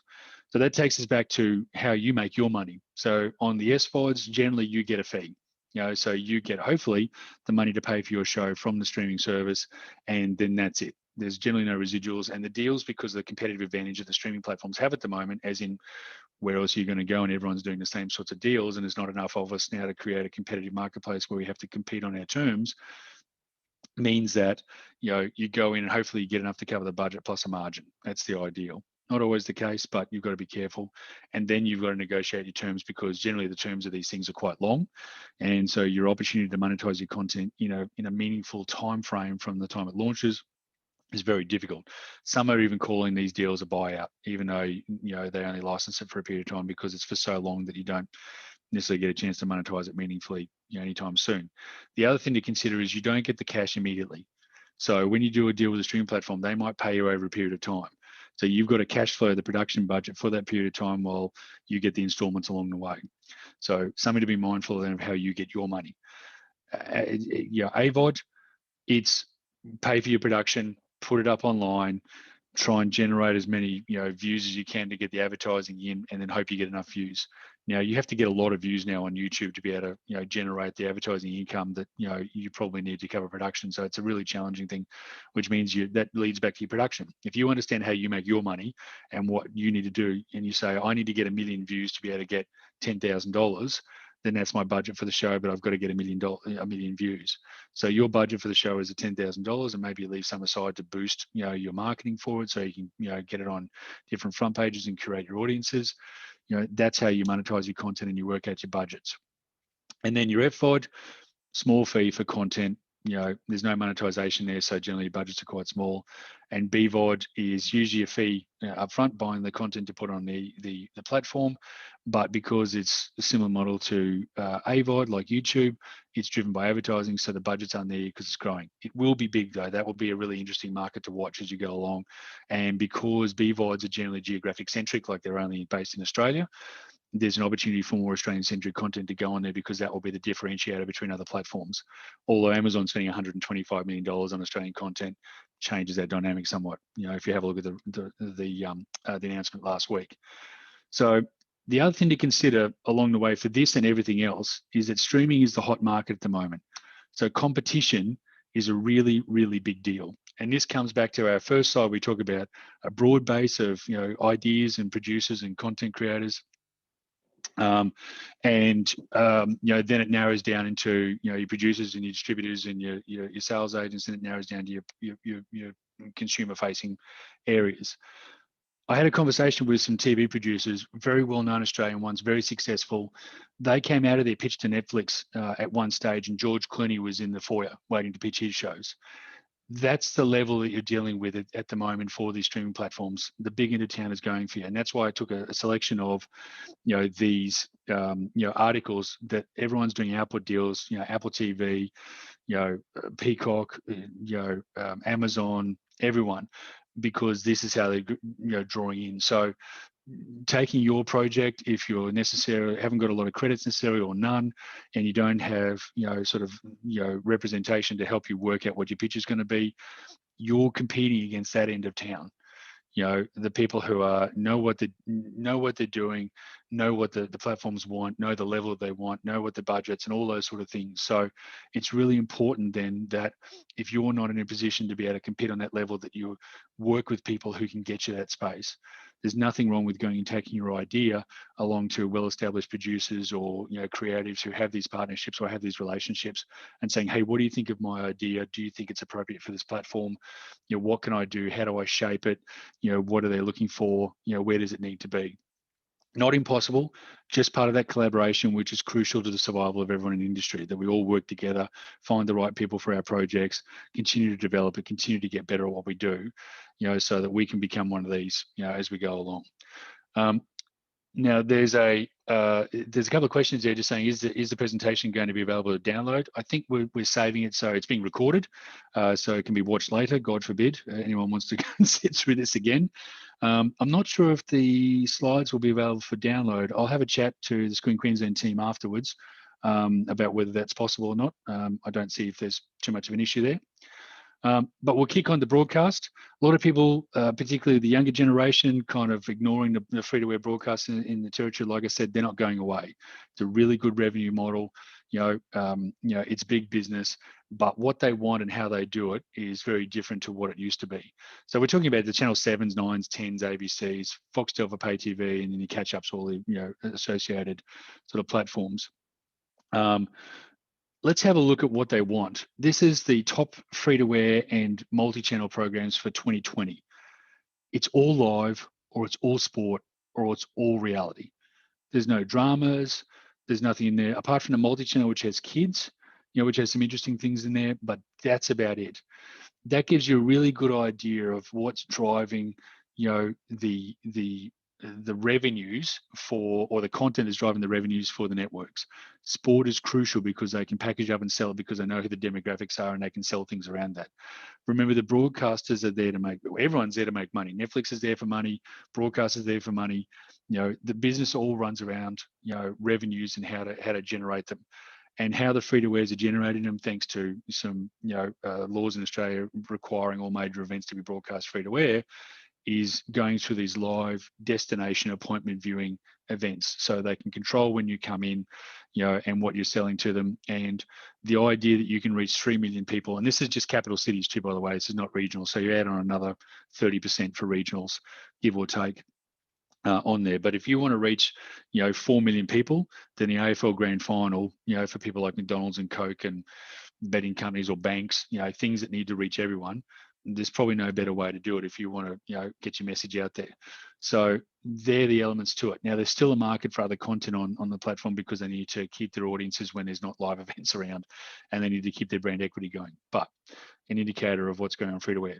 Pay TV, let's have a look. Absolutely wall-to-wall top 20 sport, so that's what's driving Foxtel. And it's really interesting that that's the top 20 when you had the shows on the right come out at the same time. Raised by Wolves, Chernobyl, True Detective, Wentworth, The Watchmen, The Walking Dead, even Game of Thrones throwbacks. They were the biggest shows in 2020, and yet they couldn't draw more than 354,000 viewers for a destination viewing that the live T20 Game 3 Australia versus India did. So again, that's where the monetization for pay TV is coming as well. Now that will change because Foxtel have got their KO and their binge streaming services, and they're going to need content, particularly as all of the big studios, Disney's locked up all their content for Disney Plus. Paramount's going to go through their Paramount Plus. Warner's have done a deal with Foxtel because they don't have HBO Max here. NBCU has Peacock in the US, but they don't have a deal here, so they're doing deals with Stan and pay TV and free-to-air networks as well. So content's going to be harder to, high-end premium content's going to be harder to come by for these things because everyone's setting up their own direct-to-consumer portals. So really interesting to see how the dynamics are going to change there, but sport is king at the moment for those platforms in terms of keeping subscribers and revenue generation for advertising through those platforms. So talking about the timings, if it's TV, you might get a commission from a broadcaster, as first window, and that might be a really good platform to do an Australia or an Australian-New Zealand deal for your project, and then do rest of world with a streaming platform or other sales agents around there to make up your revenue pie. Revenues, like we talked about, advertising. So you've got to think about what sort of content you need that draws people in to make them switch over the channel and watch that at that time and that place or on catch up, and then holds them there through ad breaks while you make them sit through a couple of minutes of ads in between the programming. So your content has to be designed around those elements. For pay TV, largely the same because you've got people already subscribing, plus you're hitting them with ads as well. So it needs to be in that similar space, although there's a bit more acceptance of a slow burn concept on pay TV. And then your catch up is largely the same as just watching things on, when you want to after those elements. Your revenue, generally it's an upfront commission fee paid over a period of time again for all these platforms. So you're getting your money to commission it. This is where the TV market has a much simpler model than the film market because you can get your commission up front and you know how much you're going to get, and then you've got to work out if you've got anything left in the budget where you can get it from. So the model for funding for TV and commissioning process is difficult, but it's easy to see and easy to put together and easy to finance, because of these very simple laid out things. And the same goes for streaming. with TV content. Film's a bit different because broadcasters don't commission films. They've got them as part of deals that they've got with certain studios and distributors, or they just pick them up ad hoc, but generally you can't program regular advertising for certain demographics around movies because you might have a different movie every week. What they like is if you've got Married at First Sight on every Sunday at 7:30, you can rely on that audience watching that show for 10 weeks. So you can sell 10 weeks of advertising to the same audience and book out giant blocks and make a lot of money that way. So it's about understanding where you want to be makes its money, and then what content, how you pitch your content to them, and how you get your money. Costs, it's production plus delivery. I'll preface delivery because delivery to the streaming platforms can be unbelievably difficult and very expensive. It's not uncommon if you're delivering on a multi-territory deal to a Netflix or an Amazon that they might need 17, 18, 20 subtitle streams and maybe multiple audio streams as well for different languages. So those things can be very expensive. So it's very important that when you're looking at these things and you're looking at those deals, that you just say, what are your delivery requirements, and then working out how to cost those, because sometimes they can be several $100,000 and you've worked everything out beautifully, and then you've got to find a couple $100,000 at the end because you didn't realize. So that's a really important one. Pathways. There are opportunities, particularly for the public broadcasters, and using your resources like Screen Queensland, which is a fabulous agency to go through. They're so well connected and they've got so many ins and opportunities with all the different people, to go and talk to your, very clever people at Screen Queensland. To go and find pathways into those platforms. So like ABC and SBS are set up through their public charters, and that's really important. Have a look at the public charter for ABC and SBS before you pitch in something to make sure that your content is appropriate for what they're actually allowed to do. You might have an opportunity to go direct. Otherwise, similar to streaming, you're pitching against some pretty high-end, and experienced, teams. So you want to potentially go and talk to Fremantles or Matchboxes or EQs or any of those sort of great, producing companies or experienced producers who have those relationships about your project and come in with them. So there's pathways to that sort of thing. Again, you don't control the distribution for broadcast like you do with a YouTube or any of the other, straight to consumers like we talked about. But there are pathways to it, and because the differentiation for local broadcasters is local content, you have an opportunity for local story ideas and local creatives to get more access into those places. And usually they've got people here as well. Although Netflix has people here, Stan has people here, Amazon has people here and there. So sometimes they're easy to get hold of, and sometimes they're not. I've put in ancillary. It's hopefully a little bit of upside along the way. So you might get a sail away to Qantas and Virgin, cruise ships, that sort of thing, bring a little bit of money there. You might be able to sell for soundtrack rights, a bit hard to do these days. So not that much money in there. Publishing's an interesting one. You might have a project that's particularly good for publishing because there's still a good publishing business out there. Stage right's an interesting one. We've seen wonderful extensions of brands like Miss Fisher's Murder Mysteries and Dressmaker with live exhibitions of the costumes and the shows, and even spin-offs. I think I saw a promotion for The Wedding Singer as a musical. There was one for Muriel's Wedding, so variations on the concepts, into different venues. And then clips. Clips are a really interesting one because selling off clip rights for things like, and I listed Binge Society, if you're not familiar with that, it's a portal that someone set up on Facebook video and YouTube and all those sort of places, which just take the key clips of movies and show them online. And that business is booming because they sell advertising around it. Huge thing. So, clip rights is a new and emerging way to monetize things. So we're now 1.5 hours in. I'm going to take a drink because we're getting into the how. And this won't take too long because I'm really keen to get some questions along the way if anyone's got any, and talk to some of the specific examples that people might have. Right, so I have an idea. What do I do next? The first question you should ask yourself undoubtedly, and hopefully you've got it from me drumming on about it on the webinar today, is who is this for? If you don't know, do some research, talk to people, pitch the idea multiple times. Then if you still don't know, maybe you don't have a clear audience, it needs one. If it doesn't have a clear audience and you say it will find an audience, unfortunately it won't. There is a vast desert out there with thousands of ideas and projects that will find an audience that never did. And that's a real problem. And again, we talk back to the legacy era before us when you were only competing with 200 shows and not 500 shows. where you could probably just throw out a show that you thought had some sort of audience, and it would just be around and there was nothing else on, so people would watch it. And it would sort of generate that way. And usually if the first season or the first thing didn't have a clear audience, you would learn it as you go along, so and adapt and modify those sort of things. Now, the other thing I get is, oh, it's broad audience, Jace. It's 4-quadrant, which means it's for men and women under 25 and men and women over 25. It's everyone. Now, that's a possibility. Yes, you could have a 4-quadrant or a film that has a very broad audience, but those are generally very high budgets. There's a reason why Secret Life of Pets and Fast 9 and all those sorts of things, are considered 4-quadrant movies, because they've got all of the elements, huge budgets, huge cast, massive support, massive marketing, and that's how they reach it. It's not a big list of low budget 4-quadrant films or TV series. In fact, I couldn't find too many out there, because if they're 4-quadrant and you don't know about them, then they're not really 4-quadrant. And also, if you're trying to aim for everyone, you'll probably miss everyone. So it's often better if you've got a project with budget constraints or casting constraints, or, it's earlier projects, you want to target it in and focus so you know who you're making it for, so you can be clear on what it is and who it's for. So I have the idea, I know who it's for. Now what's next? Why do people need to see this? What is the compelling factor to your idea that will separate it from the 10,000 hours of content on a streaming service or the 600 films that are released in cinemas? And I'll give you a sneak peek. This is some snapshots of the front pages of a variety of media sources, whether it be Netflix or Apple TV or iView or the event cinema page.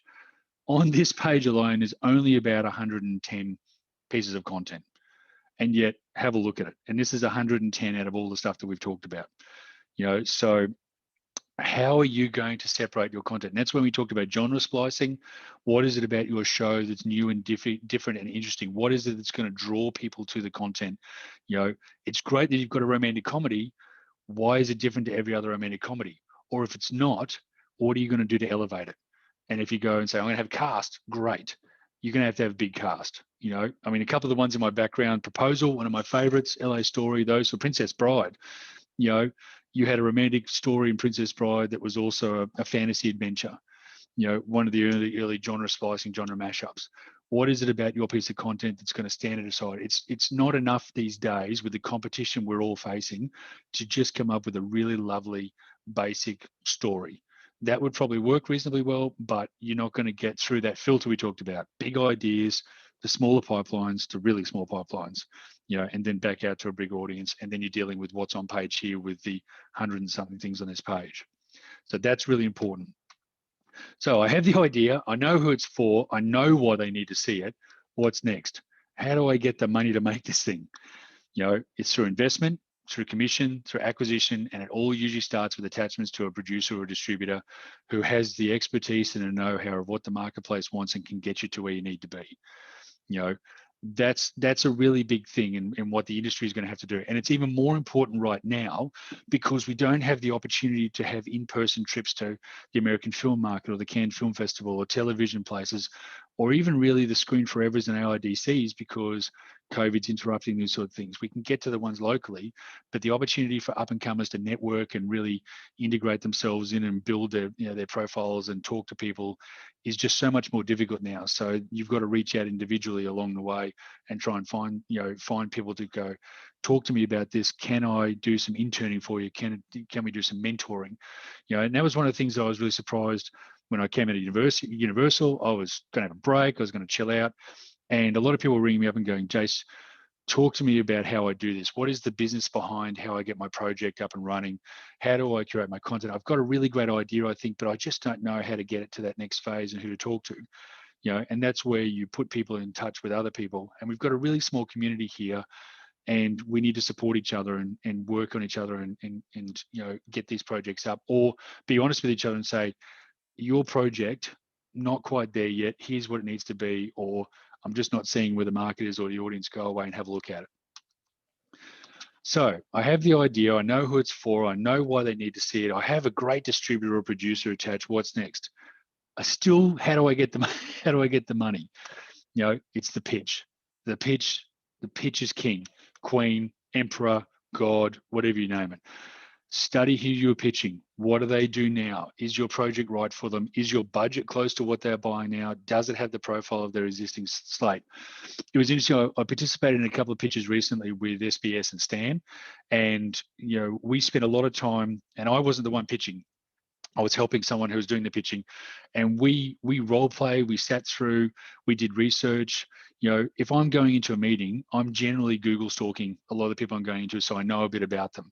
I want to see what they're doing on LinkedIn. I want to look up what they're doing, particularly if they're at the higher levels, like an Amazon or a Channel 7 or a 9 or an SBS or ABC, all those sort of things. I want to find out what they're doing and what they've just bought. Amazon's really easy at the moment because they've just announced the $125 million worth of shows they've commissioned. So you go, right, that's what they're looking for. That's what they're sort of buying. That's the budget levels. That's what's important to them. And you go, do I have a project for that now? Not quite. Who are these people? How do I study them? Queensland will be a really great resource for that because they'll have insights into those sorts of things. They'll talk to people. Use those people around you. Use the cohorts around you.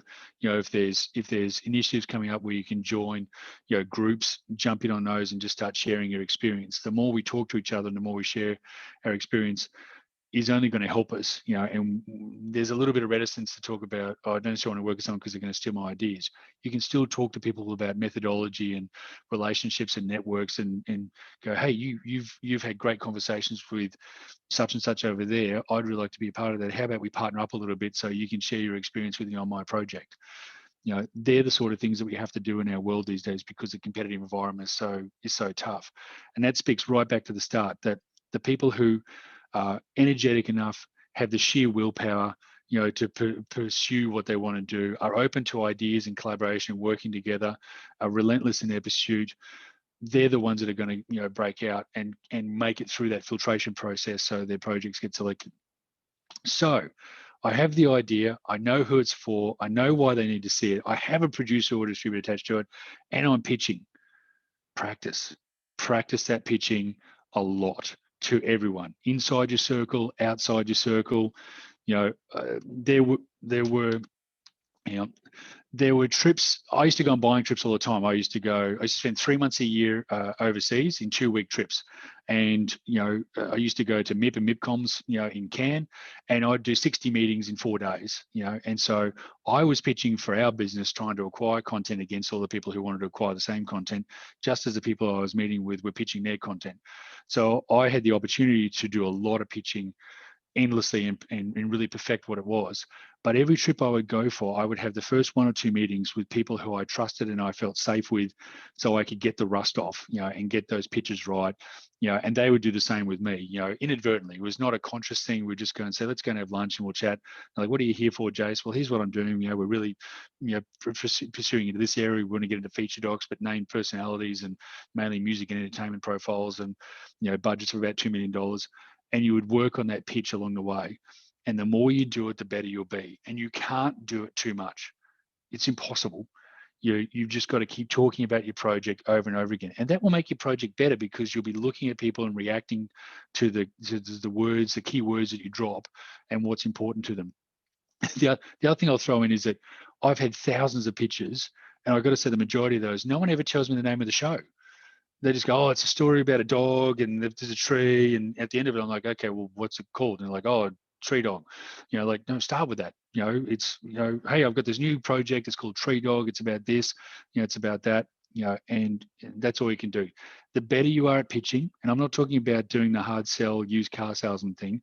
I'm talking about being able to react and interpret and understand in the back and forth, because the pitch is a back and forth conversation where you're finding out what they want and you're trying to satisfy their need, and they're trying to tell you what they want and you're trying to get you to satisfy their need, because they have a need for content and you have a need to make stuff and place content. So if you're pitching to a known platform or distributor, then assume they know a little about you. Most of them will have done some research, and if you provided materials, assume that they've read them. So don't, after you've given them materials, go in and just read verbatim what you've given them. If you've given them the short materials, give them the details, give them the sizzle. Talk to the strengths about it, because if they're in these roles, they are usually very good at their job, if not elite. And that's a really interesting thing is there's very few people who can fake their way into the top of these buying, commissioning, greenlighting roles. They are very good at what they do. They fundamentally know what their business is and how to achieve what they want to do. And, they want to know what the project is, how much it will cost, and if you can actually deliver it to the standard you say you will. And if we go back, that's why we're attaching ourselves to a distributor or producer, to give that reinforcement that we know who we are and how we're going to deliver it. And we're doing the pitching, so we work out, what the project is and who it's for and how it is, because we understand our audiences. They will know who your project is for if you're clear on the pitch. If they don't know, then that's a reflection of the project or the pitch. And if they will tell you if it's something for them or if it's not, they will know who their audience is and what they're looking for. So, like I said, it's a reciprocal pitch. They're pitching to you, you're pitching to them. Ask them questions. What is working well for you at the moment? What are you looking for? What audiences are you trying to reach? You want to talk about the project you've gone in for, but you want to find out from them what they're looking for. So many times have I, been being pitched to, particularly when I was at Universal, and in fact, I remember, one meeting very memorably. It was very early on. I was sitting in Brisbane with a very well-known producer, who I have a good relationship with, and he was pitching me hard for an hour. Projects coming left and right, and I was like, no, that's not really what it is. And he threw his hands up and he goes, in much more crass terms, what do you want? And then we sat down and chewed on what the content strategy was that we were trying to build at Universal, and from there, he said, well, actually, I've got a project that's really early on that would fit that really nicely. And, and then we just brainstormed a few of those things. And they're the opportunities that, can come from a good, meaningful dialogue back and forth, and you learn those along the way. So the pitch is important, being curious, being interested, those are things that, will help you along the way. So next step is go. I have the idea. I know who it's for. I know why they need to see it. I have a distributor. I pitched and I have an offer. Does the offer cover the budget? If yes, well done. Go forth. You good thing. You've done great. Fabulous. Not always the case though. Bit hard to get that sometimes. So if not, are there more territories and rights to sell? Go sell them. Keep pitching. Close that gap. Work on ways to get around it. If not, and all the territories and rights are included in the pitch and the offer, and you still haven't covered the budget, it's time to consider the project. If the marketplace has valued your project at less than the budget or the budget and margin, then that's an indicator that the project may not be strong enough for the market, or your budget's too high. And that's a really hard thing to take, because the development process and everything you've done along the way to get to that stage might have taken a very long time. And you're just sitting there going, I'm so close, I've got an offer, but my film is $8 million, but I've only got an offer of $3 million. Well, that means that the market, according to the estimate you've been given, values that project at 3/8 of what you do. That's a really good sign that either that's maybe not a great project to pursue, or the budget's too high. And this is where it really gets dicey in the marketplace, because people look at it and go, well, actually, if I get some investment and I get this and I do this and I reinvest and I give up this and I do this, I can make it. But what you've done is given up all the things in the industry that have helped there to create sustainability and longevity in the industry, and for the sake of just making something, rather than sitting there going, my idea is not quite where it needs to be. Can I alter the budget? Can I bring it down without losing the secret sauce of why they want this? Or can I strengthen it? You go, it's $3 million. How would I get it to 5? What would I need to do? Where do I need to push it up to this level? What do you need to see? Talk to them, interact with them about what they want. Don't just go, oh, that's their offer, that's it. It's, the first offer is never the final offer most of the time. So keep going and talking, and reviewing your project and seeing what you've got. Now, if you can't make the money work and you're simply going through the process of making the project, but you're not, you're giving away all your rights to kind of make it work because you've got big gaps and all that sort of stuff, you really have to assess whether that project is suitable at this time.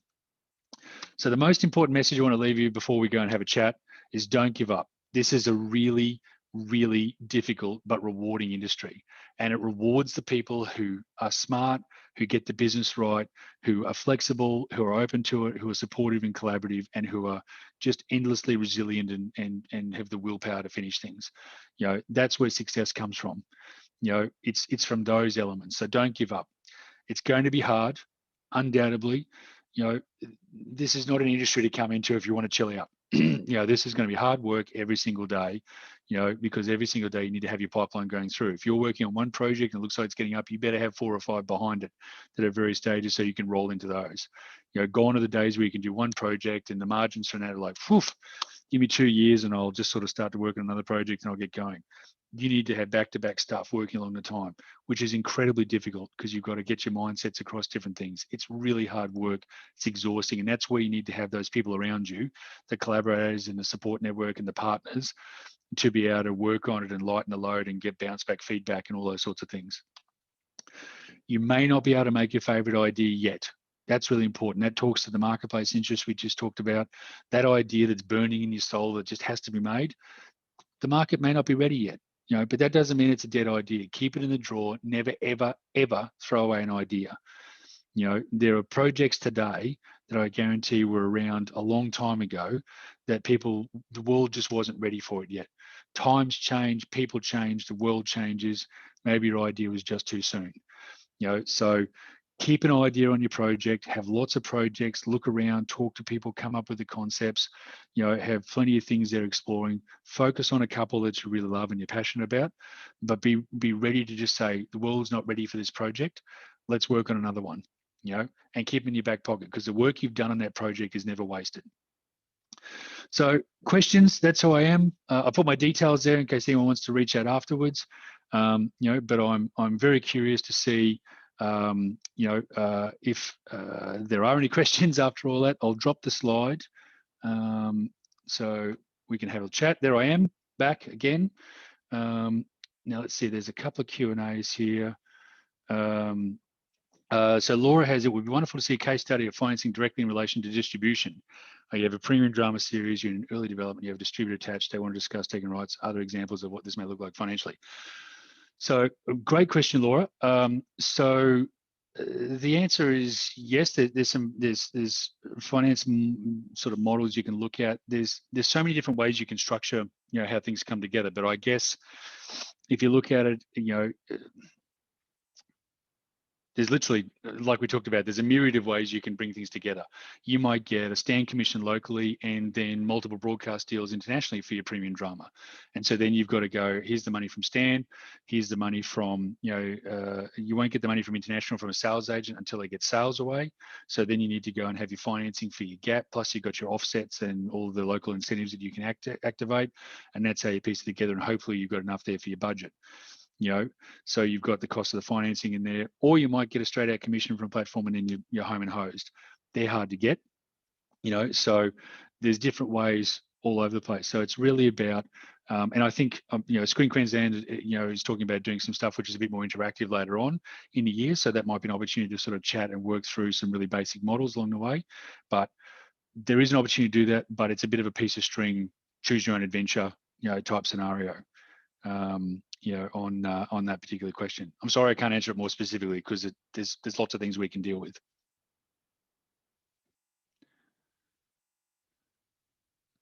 So any more questions or things that people want to talk about?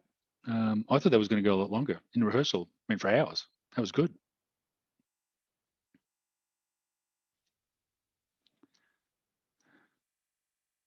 So if you have more than one distributor interested, some advice in play of one deal. Yeah. So look, it is, if that's the way you want to do it, if you've got, so Laura's talking about if you've got a project and it's hot and people want it, and whether it's a distributor or platforms or broadcasters or however you want to go, then absolutely, you've got to be in this for yourself and for your project, and as long as you're not being underhanded, and you're being relatively open and fair in the dealings, then I think it's absolutely fine to go and look at one deal, because some deals will have metrics in it that are more important to you and others might just be a straight cash play. So you have to weigh up, go, okay, well, this one offers me more upfront, but this one has some back end, or I get better terms, or better flexibility on how it all goes. So you have to weigh it up and go back and go, this is what's important to me on this offer. This is what's important to me on the offer. How are you going? Can you go and move things around? And again, having good people around you can help you with the guidance on those things. So Robin asks, if you pitch to a distributor and they don't want it, does that mean it has no market or just not through them? So great question, Robin. So this is where you'd never give up. Okay, so because there are distributors who are good at some things, like at Universal, we were really clear that we are not all things to all people, when I was there. And the same when I was at Beyond as well. If your project requires certain, pathways to an audience, and there are distributors, like we've got some tremendous distributors locally, for film content like Madman and Transmission, Studio Canal, in that space. There's some new ones starting up as well who are specializing in certain areas. Madman specialize in, targeted audiences or niche content, feature documentaries, anime. If you've got projects that are really specialized for those particular audiences, then you want to go there first. But if they pass, that doesn't mean it's the end of the road. There are other pathways. And that's the beauty of the world we live in now.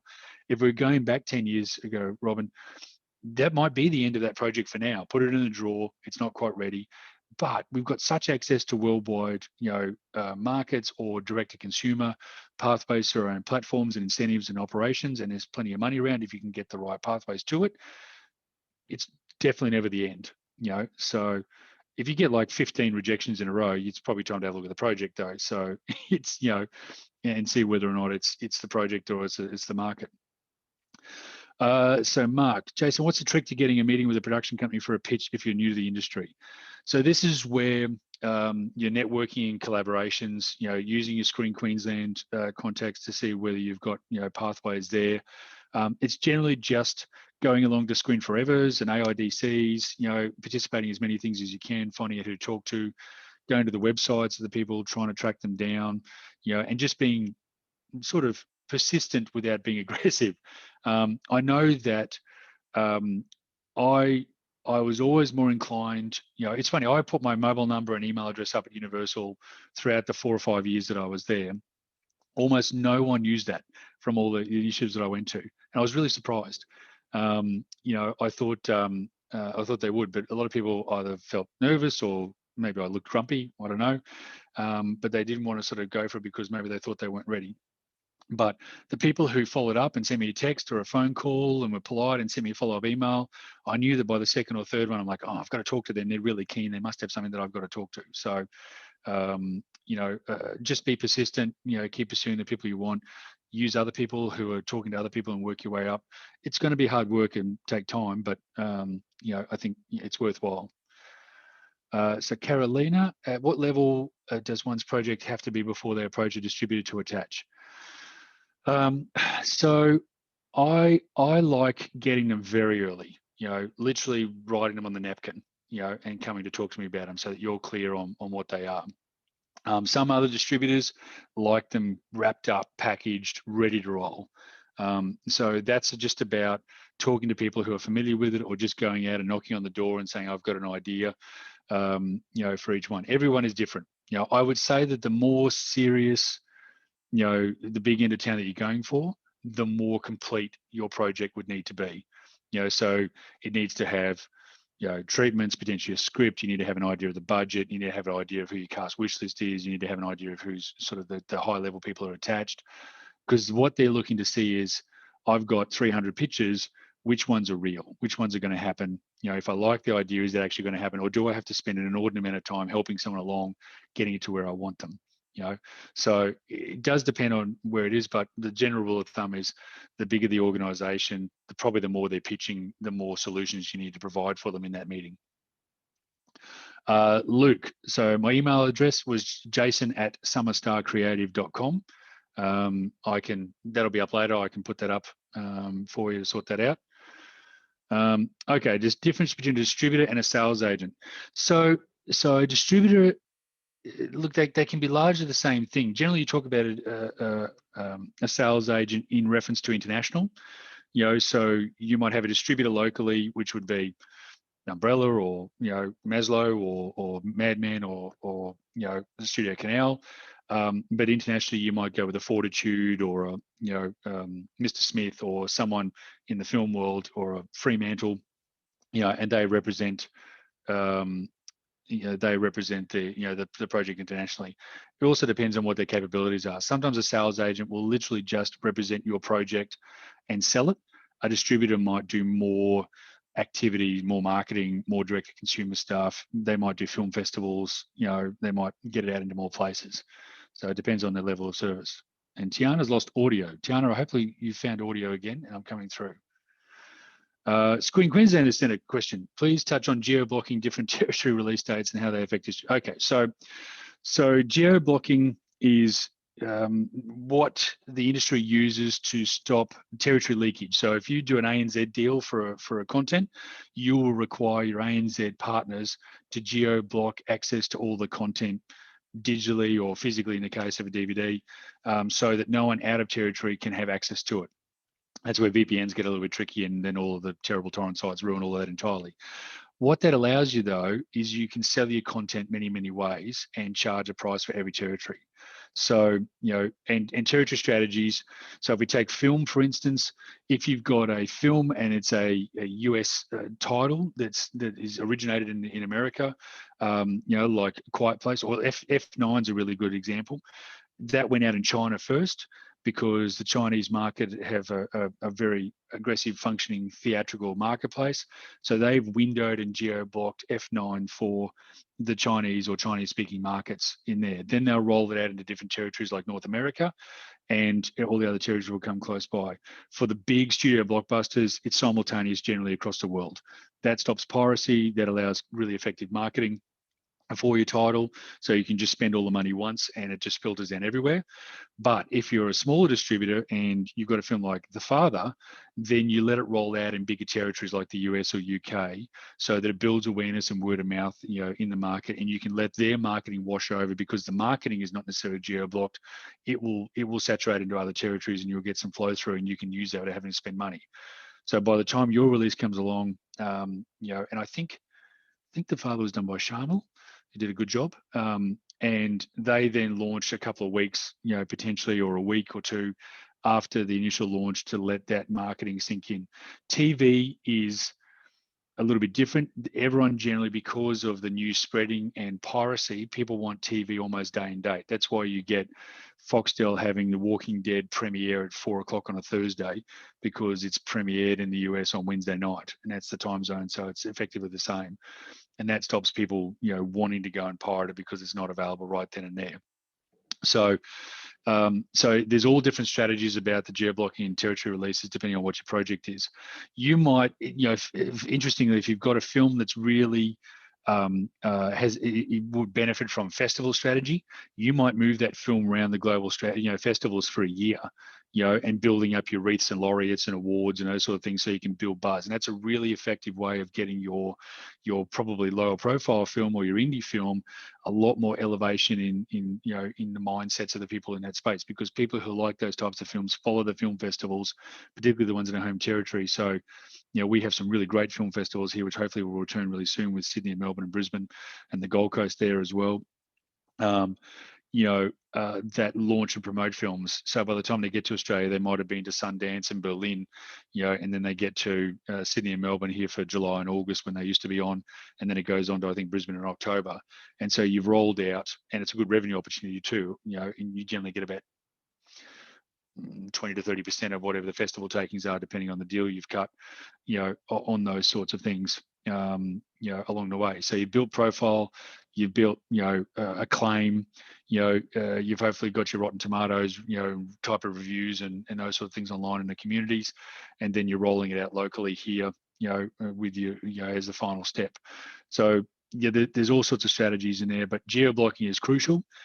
Less crucial if you're just doing a big deal with a Netflix or an Amazon, because they're just going to put it everywhere.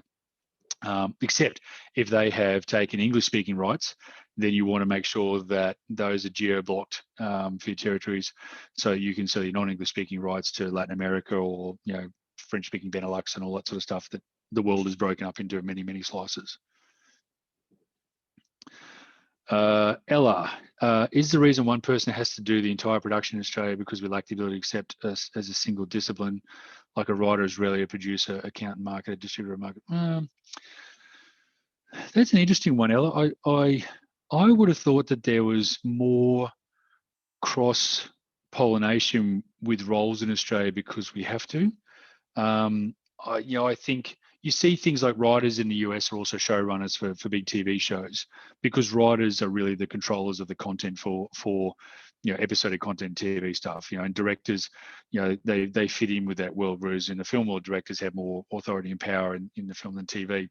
And getting along the way, I think also that when you get up to a certain level with production, the job becomes so big that it's very difficult to be a writer and director, or a producer and director, or having those things. And also, particularly when you're talking about marketing and distribution, the marketing now is so complex and so technical and so dark arts that you just have to be entirely focused on that as your expertise and skill to be able to be competitive and expert in that space. But there are places where there's generalists, in the space where they have to kind of do lots of little things. But I think up to a certain point, it's very good to be across a lot of those things. But when you start getting up into bigger projects, and they're taking up all of your time, it's difficult to split yourself across multiple roles.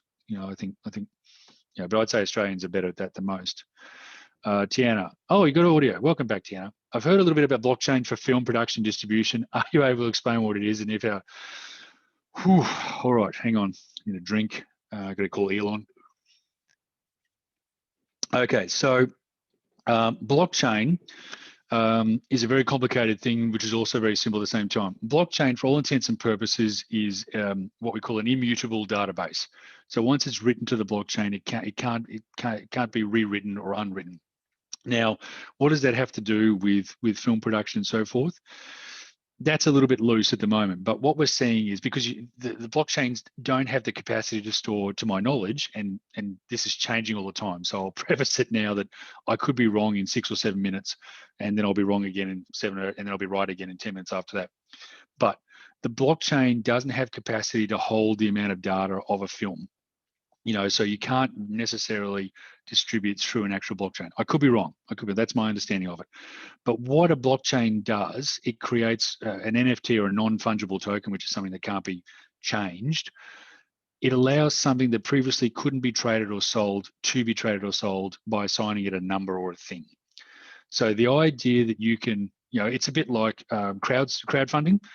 Miss Fisher had $800,000 worth of crowdfunding for its production, which helped it get over its production hurdle. In the place of that, what you do is you sell off a certain number of NFTs or tokens to your production, and that is essentially a share in your production and generate income. And then someone owns 1/10,000th of your production. You can either disperse income that way or how it is. How it properly weighs out and how it works in terms of production and distribution is yet to be seen, because it shows enormous opportunity at evening out the playing field for distribution around the world. But at the moment, it's mired in nobody wants to buy Dogecoin or Bitcoin or Ethereum or those things because it's too clunky. So once they start bringing it in and change it to normal currencies, and they make it accessible through proper trading platforms like an eBay or Amazon or iTunes or those sorts of things, then that will change how it works.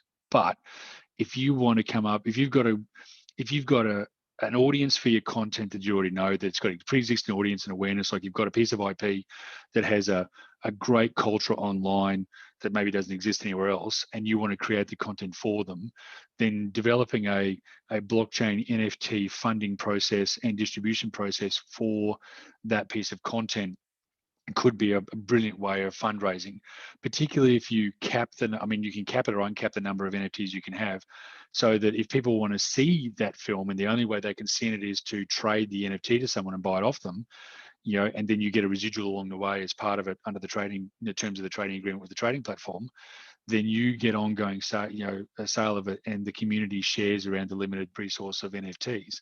So there's all sorts of interesting things. I think Kevin Smith is doing one at the moment, and there's been a few others out there, but it's the Wild West there, but it's really exciting with what it could, sort of crack open for the market and democratize a lot of things that, that filter down into smaller things. It might broaden out some of those pathways so that you can get access to it without some of the more restrictive elements of giving up essentially equity or back end or everything, to get your project across the line. Okay, Ella asks, although my projects have always been female dominant in cast and crew, I found since using back in Australia, it's almost impossible to find women bring their one passion to a collaboration. How can we encourage women to team up? Look, there's more women in the industry now than ever before, and it's growing beautifully. But I think you're right. There's still areas where we need more women coming through and finding things, because authenticity for female audiences comes from female originated projects and female passions. So we want to be able to clearly offer opportunities for women, and also people of color and diversity and minorities coming along and telling their stories, because we're much richer textures with the stories. We're getting much more depth and those sorts of things. So I think it's really about, we've got a transition of culture and generations in our industry, and I have to preface, our industry is cutting edge in this area from everyone else's. It might not seem like it, but we are light years ahead of every other industry, because everything we do affects society and the content that we produce and what they watch. And I remember right back to watching Roseanne a long time ago, when there was the first lesbian kiss, and that broke the boundary, and all of a sudden it started to normalize those sorts of behaviors and relationships in the world. And that's what our industry does. It leads the spearhead for normalizing things for everyday people, so it washes down. So we need more of that. And the only way to do that is for people in those filtration processes to be more open. And I think they are. I'm seeing that more. But it also comes to educating everyone coming through in this new generation of how they need to work, the business behind what they do, the thought processes behind what they do, crafting their projects, working them towards it. And there's going to be some experimental stuff there, because the risk we have with all of our content is that we, particularly with the algorithms that the streaming platforms use, because what they try and do is feed back things that they know you like. So what you end up doing is just continuously watching things that you like, which is why it's fascinating whenever we duck into anyone else's profiles and any of the things, and all of a sudden, my wife loves horror and crime and stuff, which is just light years away from where my stuff is, which is Monkey Magic and Rick and Morty and Formula One documentaries. So every now and then I take a holiday in her profile just to see what else is out there, so I can see different curation. So there's a risk there that we don't necessarily get new ideas along the way that are avant-garde and sort of change genres. So there has to be some leaps of faith along the way from the established people to help cultivate these ideas and take a risk on some of these projects as well. So I think we've started it, but we need to do more always. And we need to take a few more risks in industry, which is possible, an opportunity, and it could be time to be safe. It could be time to take risks. It depends on who you're talking to and, what sort of, person you are, excuse me. So Mark asks, Jason, is it possible to hire a line producer or someone with similar experience to just cost out the budget for a project? Absolutely. That's a really good idea.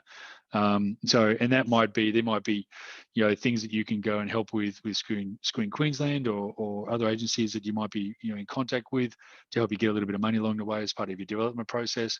But absolutely, if you don't have that expertise, that's where you go out and find people and go, hey, you've worked on a couple of these things. I've got this project. Do you want to come on board as potentially as an EP, and help me work on a few of these elements there to help me get across the line, and I've found myself doing, quite a lot of EP work, even though I don't have any producing experience per se, but I'm helping with the business and the crafting of the project.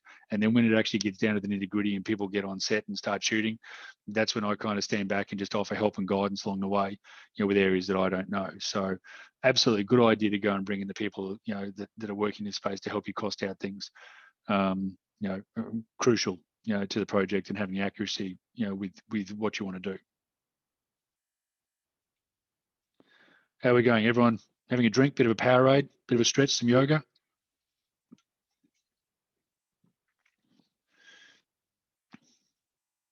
All right. I think I should have been pressing answer live buttons and things to say that they're answered along the way. Did I miss any questions? I think I got most of them. How are we going? Any more questions, comments, feedbacks, projects, curios, anecdotes? All right. So I might just throw, hang on. I'll put my details in the chat if that helps. So, and here we go. This is where my typing comes through, and I'll make sure I put the right email address in. And there we are. Mel, is that you? Can I hear you coming on? You can hear me coming on. Wonderful. Did I cover anything? Did I cover it, Mel? How did I go?